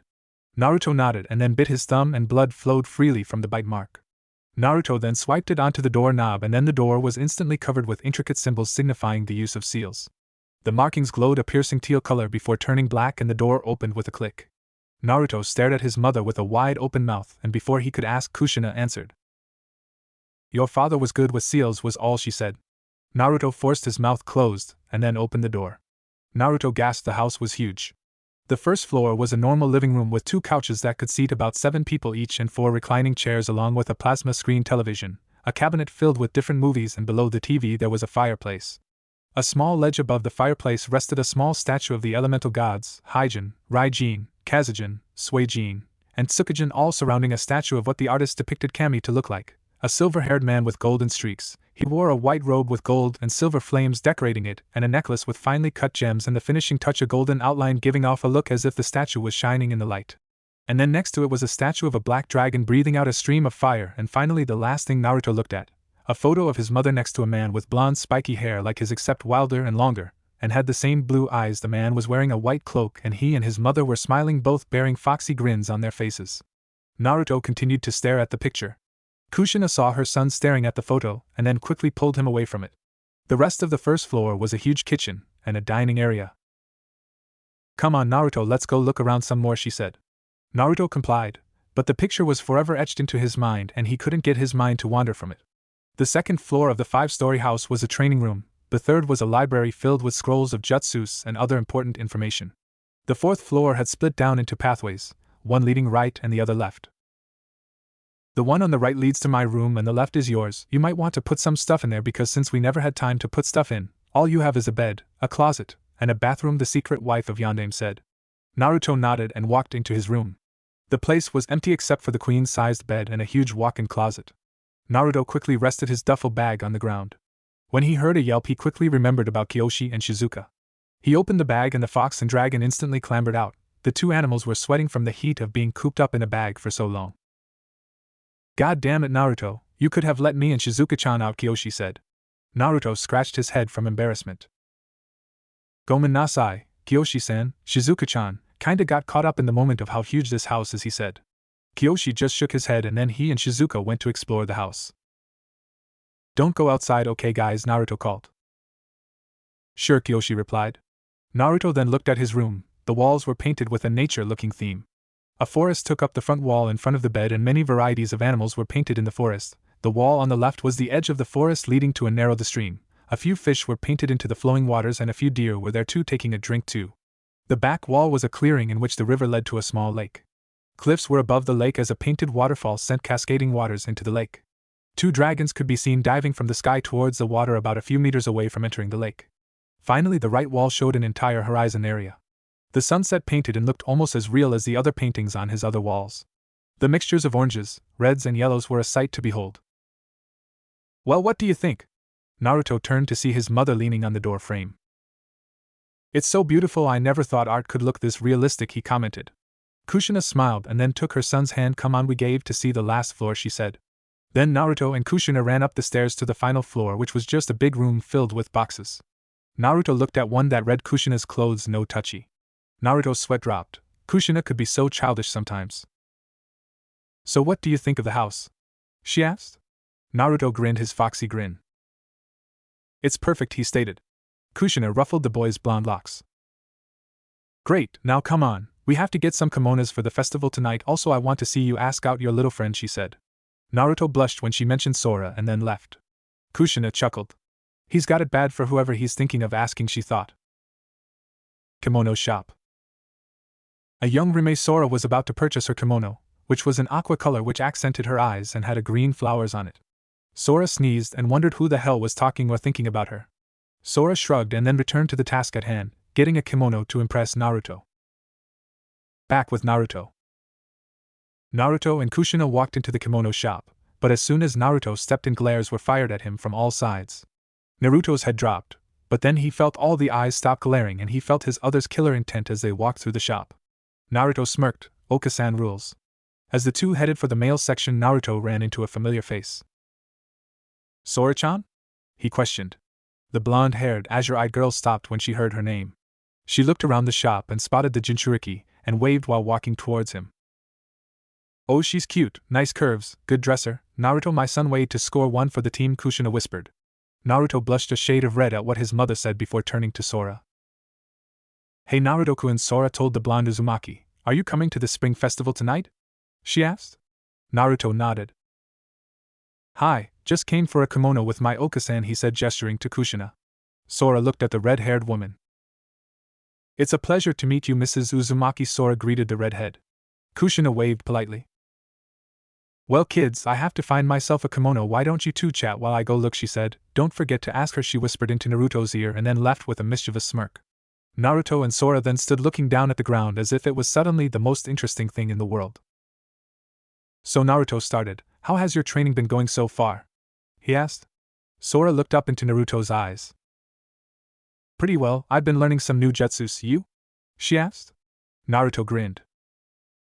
I got a summoning contract, and Naruto looked around and then whispered, I found out I have Kekai Genkai from Okasan. Sora's eyes widened. Sug, Naruto-kun, you are so gonna kick Gaara's ass at the exams, she complimented. Say, what's your contract with and what's your bloodline? She asked, eager to know. Naruto smiled. That's for me to know and you to find out at the exams, he said mischievously. Sora pouted cutely before a light bulb went off in her head. Sora then turned back to Naruto and then said, Please, Naruto-kun, I'd be very, very grateful to you if you tell me, she said in a seductive tone.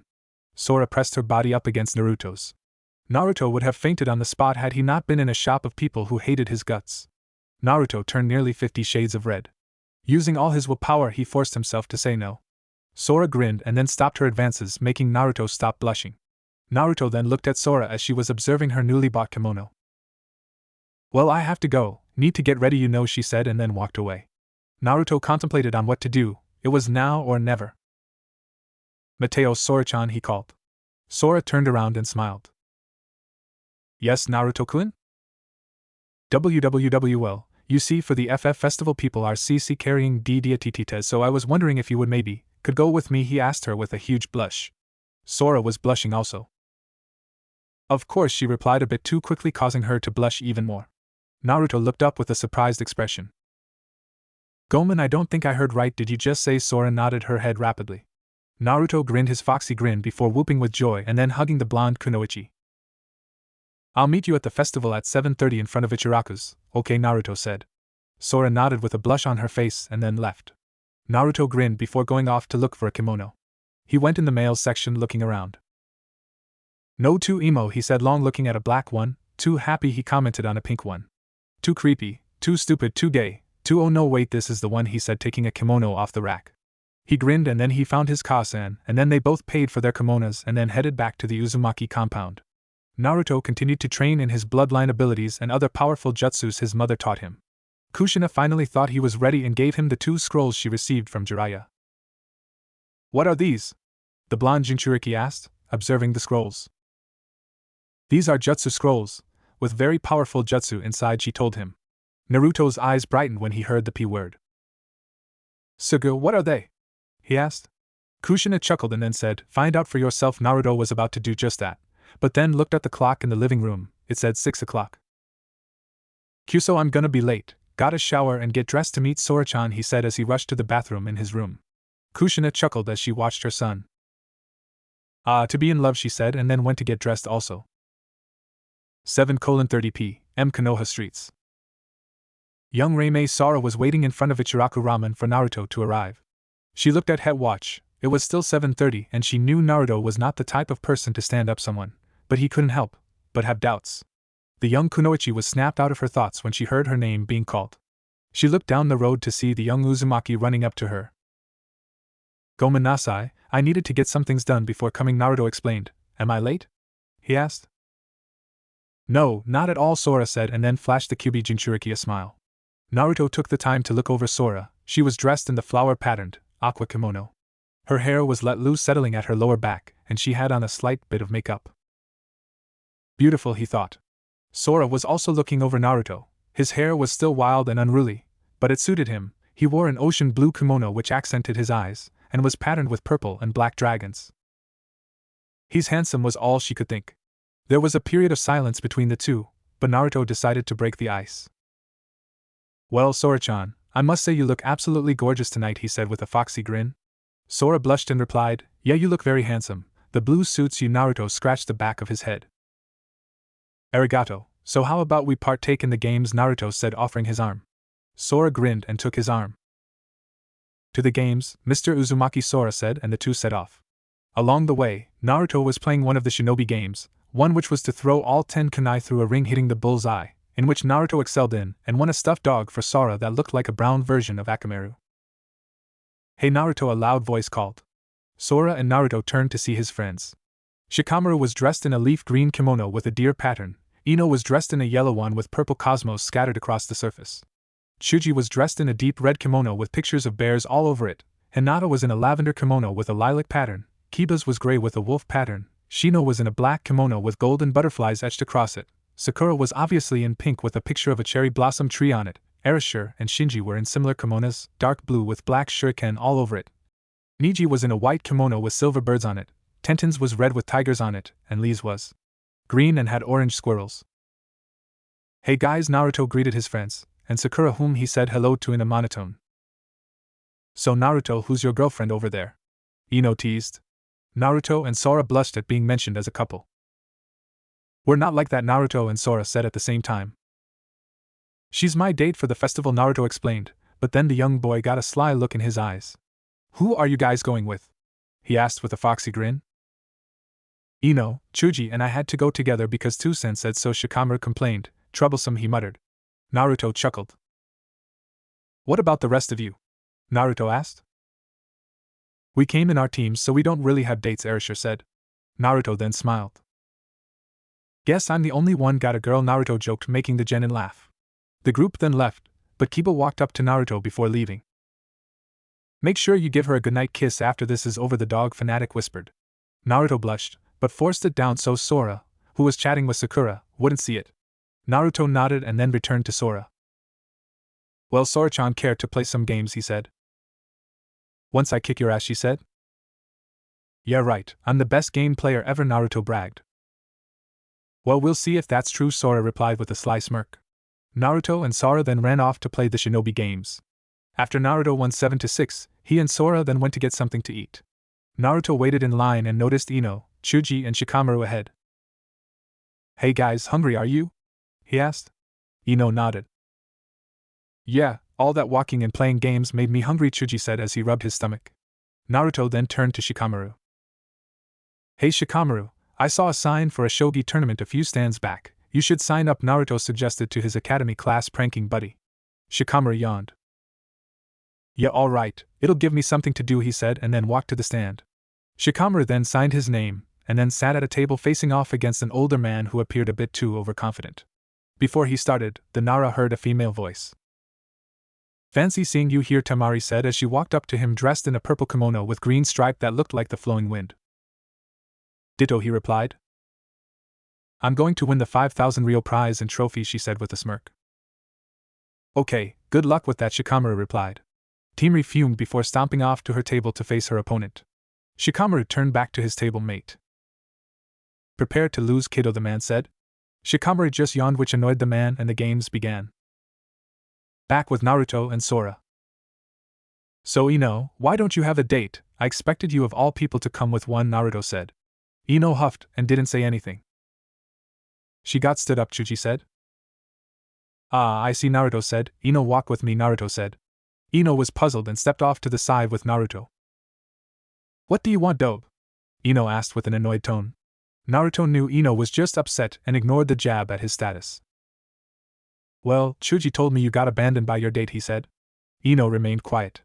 "Why don't you go with Chuji? He's a nice guy with a kind heart." "Well, Naruto, it's obvious. Chuji's just a pig who would rather eat than," Naruto glared, halting Ino's insult at Chuji. "Listen, Ino, have you ever heard the phrase never judge a book by its cover? Well, Chuji's like that. Give the boy a chance and you'll find something in him you'll like," Naruto said with a kind smile. "Demo, it's Chuji, he's my teammate," and Ino was once again shut up when Naruto put his hand on her shoulder. "Ino, stop judging people by outward appearances and get to know them better. Now I'm hungry, let's go back to Sora-chan and Chuji." The two blondes then walked back to the fire manipulator and the Akimichi. Sora was waiting for Naruto at a table, who walked towards her and sat down to eat a meal of ramen and onigiri. "Hey Ino, what were you and Naruto talking about?" Chuji asked his friend. Ino just shook her head. "Nothing important," she stated. "Here, I got a vegetarian meal for you," the young Akimichi said, gesturing to the tray beside his on the table. Ino looked at Chuji, who was grinning at her before returning to his meal. Ino smiled. Naruto was right, she'd give Chuji a chance. Naruto and Sora were eating when Sora looked up at the dragon summoner. So, what were you and Ino talking about? She asked. Naruto swallowed before talking, manners before talking. Thank goodness Okasan told me what to do when you're on a date, he thought before answering. I was just telling her to get over her date, standing her up, he said. Sora looked at Naruto as if telling him to go on. And? She told the blonde boy. Naruto looked at the yellow-haired girl, her light blue eyes staring into his. I told her to give Chuji a chance. He's actually a nice guy minus the eating constantly, he said as he took a bit out of his onigiri. Sora's eyes widened. Well, look at you, being the love doctor of Konoha, she teased. Naruto chuckled. Please, I'm anything but a matchmaker, he said. The two continued to eat in silence. When they finished eating, they proceeded to walk through the lantern-lit streets when they heard a voice over a few of the intercoms placed throughout the streets. Come all ninja children, come and join the ninja three-legged obstacle course. You and one teammate will go through a series of obstacles in order to reach the end and gain a whopping 10,000 Ryo here in stand 67. The intercom then shut off with buzz and zap. Sora and Naruto looked at each other and grinned, knowing what the other was thinking. We're going to win that thing, they both said, and then raced off to stand 67. When the two blondes arrived, they found a number of genin there to take part, as well as the rookie 9 minus Shikamaru, Team Guy and Sora's team. The genin all observed the obstacle course. It consisted first of a run through a 50-meter field while jumping over hurdles, then climbing a 20-feet wall without chakra, then hopping across 20 rocks that were placed over a small pond, and then finally a 30-meter sprint to the finish line. Well, this should be exciting, Neji said.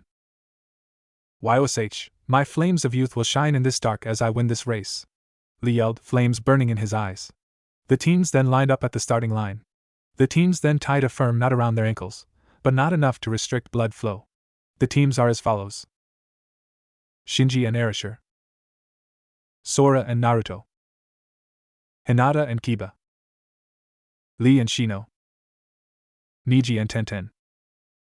The teams then got ready to take off. The referee guy then stood off to the side with a kunai and exploding note in hand. On your marks, the ref said. He then lit the note. The flame burned the note. Get set. The flame was now halfway across the note. The ref threw the kunai high into the air, and then a few seconds later a boom echoed throughout the night sky. At that, the teams sped off. Neji and Tenten held the lead, with Naruto and Sora not far behind. Shino and Lee in third, Shinji and Erasure were in fourth, with Kiba and Hinata in last place. After the hurdles, they reached the wall. The teams tried to climb the wall, but had no luck. Then Naruto got an idea. He released the genjutsu on his hands, revealing his sharp claws, and then told Sora to hold on to him. Naruto then dug his claws into the wooden wall and moved upwards. Kiba used his claws also and began to follow Naruto's movements. Naruto and Sora finally made it over the wall, with Kiba and Hinata a few meters behind. Lee and Shino had made do to Lee's youthful power, A/N. Shino used his bugs to help them climb. The three finalists then ran to the rocks. Naruto and Sora were quickly making their way across the rocks with ease. Lee and Shino had gotten ahead of Kiba and Hinata and were now on the rocks, but Lee's sandal caught on the hem of his kimono, and the two teammates tumbled into the waters below. Lee and Shino climbed onto a rock and saw Kiba and Hinata hopping across the rocks, with Naruto and Sora having a huge lead. Gomen nasai Shino-san, I seem to have tripped on my kimono, forgive me, Lee said with anime tears. Shino shook his head. It's alright, Lee, let's just see who'll win, Naruto or Kiba, the bug user said. Naruto and Sora nearly fell, but they regained their footing. Kiba and Hinata were quickly catching up, so Naruto decided to up the pace. Sora nearly fell over since they were joined at the ankle by the rope. Sora adjusted to the speed and the two then began to reach the final rock. With one final jump, the two jumped over it and landed on the other side of the pond. Kiba and Hinata tripped on the last rock and fell into the cold waters. Gomen, Kiba-kun, IMESS set up, she stuttered with her head down. It's okay, Hinata-chan, we neared to the end, that's good enough for me, he said. Hinata blushed when Kiba grabbed her waist and helped her out, and they watched as Naruto and Sora crossed the finish line. The crowd, that had gathered, cheered for the winners while some booed because they didn't like Naruto for his tenant. Naruto didn't care though, he took the golden trophy from the referee and Naruto and Sora cheered for their victory. The two hugged and jumped up and down as their friends gathered around them. Four of them soaked and lifted the two blondes onto their shoulders. The two were so happy they didn't realize they were holding hands. Shikamaru was walking with Temari to the place where Naruto and Sora were being thrown up into the air and down and up again. Shikamaru was holding a gold trophy and a check in his pocket. Another one to add to the collection, I guess, he thought with a sigh, as he ignored Temari's rants about he cheated to beat her in the final round. Midnight. Temari had left to the hotel where she and her brothers were staying and the genin were all walking home. The rookies had all split up to go home, but Naruto decided to stay with Sora to walk her home. The two blondes walked down the road side by side. Naruto was holding the trophy under his arm. "It sure was a fun day today," Naruto said with a chuckle. Sora giggled and brushed off her kimono. "It sure was good idea to use your nails to get us up that wall," she complimented. Naruto blushed. "Ah, you're too kind," he said. The two shared a laugh before everything went silent. The chirping of crickets echoed throughout the night as the two continued to walk. They finally stopped when Sora reached the door to her house. Sora then faced her date and smiled. "Arigato for a fun night tonight, Naruto-kun," she said. "Anytime, Sora-chan," he replied. Sora then began to fidget and tug on her kimono. Naruto noticed she looked a bit nervous. "Is something wrong, Sora-chan?" he asked. Naruto's eyes widened as his question was answered with a kiss on the lips. Sora kissed the boy. A lot of passion and love was put into that one kiss. Naruto was too shocked to do anything. As Sora pulled away, a huge blush was on her face. "Want to meet again, when we're not training?" she asked, the blonde Jinchuriki. Naruto just nodded, his brain still trying to process what just happened. Sora grinned and then left Naruto alone with his thoughts as Naruto walked back home. Uzumaki/Namake's compound. Naruto entered his home, a look of thought etched on his face. Kushina was sitting on the living room couch with an angry expression in her face. "Where have you been, young man? I've been worried." Kushina stopped when she saw her son's face. Kushina got pee and walked to him as Naruto sat on one of the recliners. "Naruto, daijabu desuka?" she asked. "She kissed me," Naruto whispered. Kushina's eyes widened when she heard that. "Ah, so she kissed you, and how do you feel?" she asked him, sitting on the recliner's arm. "That's the problem, Okasan. I don't know how I feel about her. I mean, I only met her a few days ago, and then, this," he yelled. Kushina ruffled her son's hair. "Let me guess, you're feeling confused, happy, and have a weird sensation in your stomach. Am I right?" she asked. Naruto looked at his mother as if she just grew a second head. "That's exactly it, Okasan," he said. "How do you know?" he asked. "Honey, you love that Sora girl," she stated, and then Kushina got up and left to go to bed. Naruto sat in the chair thinking over what his mother just said. "I love her," he thought to himself. Naruto then went to bed to think about this another time. The past weeks, Naruto and the other finalists have training for their matches. Naruto trained more in his bloodline ability and learned a multitude of jutsus related to his bloodline, a lot more elemental ones, and began to learn the jutsu from the first scroll his mother gave him. Naruto and Sora, when not training, had began to see each other more often and became very close. He and Sora discussed the results of their training, and Sora often found Naruto with his right hand covered in chakra burns and a spiral mark on his palm. Then Naruto knew his mother was right. He loved the young kunoichi. A few days later, Naruto confessed he loved Sora and was met with a kiss on the lips as her response. Now the time has come. The month is over and the Chunin exam finals are about to begin. The daimyos of Wind, Fire, and the new and improved Wave countries have all gathered to watch the exciting matches. At the Konoha Arena, the stands were packed to the brim with cheering fans and fellow shinobi. The finalists were all waiting on the field below for the matches to begin. They were all lined up, looking at the cheering fans, all the finalists except Sasuke. Naruto was puzzled. Strange, I would have expected Sasuke of all people to show up on time for the matches, he thought. Don't worry about that emo kid, just focus on that Gaara kid. There's something off about him, but I can't place it, Kyubi said via mental contact.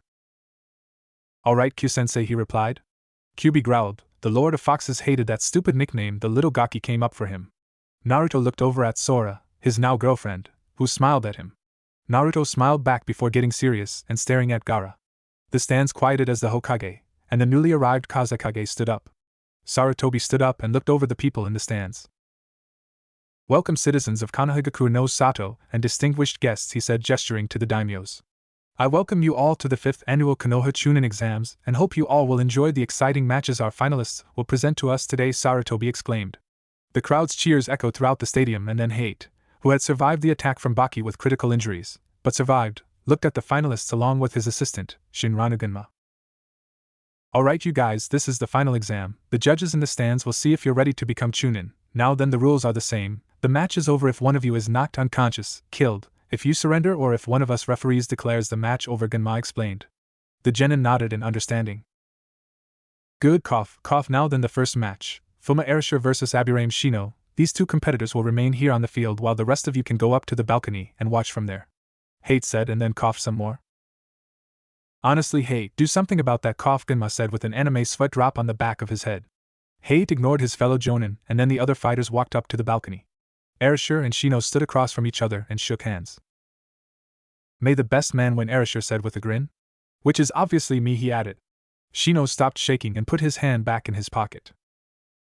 Don't count you chickens before they hatch, Shino replied, and then the two warriors slipped into their respective fighting stances.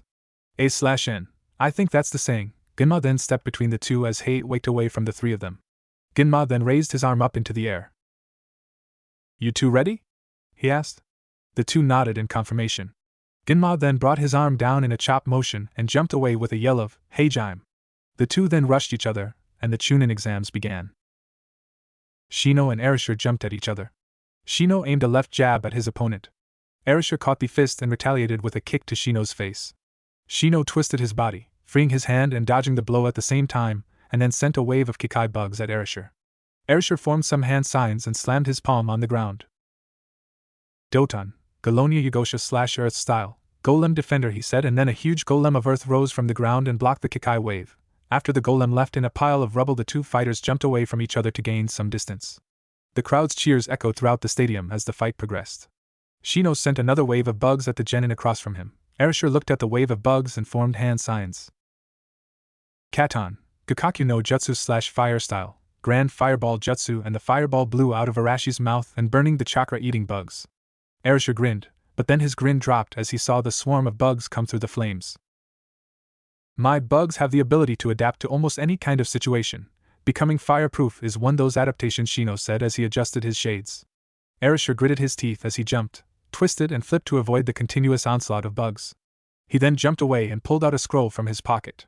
He opened it, and a huge Fuma shuriken appeared from the scroll in a poof of smoke.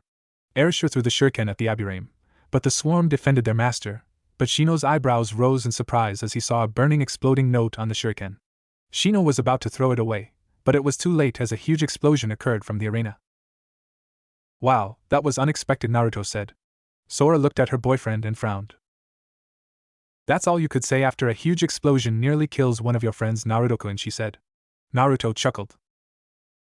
Shino may be a quiet guy, but he knows a challenge when he sees one and prepares for the worst, Naruto said. That's why he used that peculiar bug jutsu. Sora's eyes widened. Nanny, demo, I didn't see any jutsu. Shino didn't do shit. Erasure totally kicked his ass, Sora said. Naruto then pointed at the field, and sure enough there stood Shino, and around him was a wall of insects. Another one of my insects adaptations, iron hard shells, Shino said as the bugs flew at Erasure. Shino made hand signs and then a dome of insects formed in an attempt to crush their enemy, but Erasure jumped up into the air and formed some hand signs.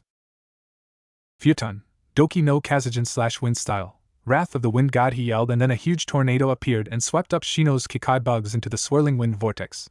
Shino used Chakra to stick to the ground, but his feet were slowly being pulled towards the tornado. Erasure then formed some more hand signs. I got this from Sora, Katon, Gakaku no Jutsu, he yelled, and the fireball went into the tornado, and then the tornado became engulfed in flames, forming a firestorm. Shino's eyes widened beneath his shades, and then he knew he had to pull out his secret weapon. Shino formed some hand signs and clapped his hands together. Shino pulled out a scroll, and then the kanji for water appeared on the scroll's page. Shino threw his scroll high up into the air, and then the scroll disappeared with a poof, and in its place a large waterfall fell from the sky. Shino then formed some more hand signs. Suetun, Hidora no Jutsu / Water style, Hydra Jutsu, Shino yelled, and then the falling water began to take shape. A serpentine body came first, then 4 large legs equipped with razor-sharp claws of water, a long whip-like tail, and finally 3 elongated necks, each with a ferocious head that looked like a mix between a dragon and snake. A/N. I know what you're all thinking, Shino without his bug jutsus, WTF. But hey, if you want to make a fanfiction, you have to make some things your own. And besides, I wanted to make Shino to be able to actually do something without his bugs. The Hydra let out a gurgling roar before attacking the fire tornado. The beast quickly destroyed it, and then headed for Erasure, who was in shock at the power of this beast. Erasure used quick thinking and formed his earth golem, but the Hydra had a chakra-infused brain and could therefore use logic, and then it used its tail to smash the golem into rubble. Erasure jumped away as the Hydra continued to attack him. Erasure ran as the liquid serpent tried to bite him, its 3 heads attacking from nearly all available angled. Erasure then knew he had pulled out his trump card, as there was no other way to take on a jutsu of this magnitude, and then formed more hand signs and called his most powerful Doton jutsu. Doton, Yugosha and Otsukijin / Earth style. Protector of the earth god, Erasure yelled, and then a huge rumbling was made beneath the earth, and then with a mighty crash a huge lion jumped out made completely of stone. The hydra hissed and the lion roared, and the two did battle. The hydra fired a jet of water, but the lion, being made of dense earth, had no effect. The lion then smashed its front paws, and then spikes of earth shot out of the ground and launched towards the hydra. The hydra then combined its 3 heads into one, making its attacks 3 times more powerful. The hydra called upon a huge wave that rose from its body and demolished the spikes.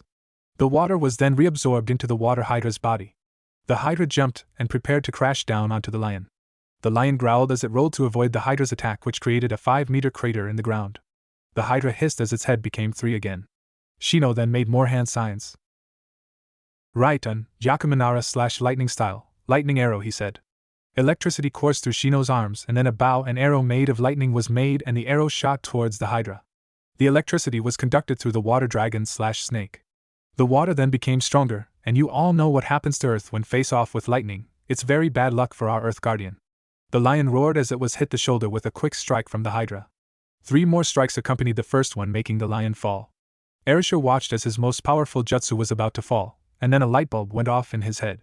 Erasure formed some hand signs, and the lion quickly became submerged beneath the ground.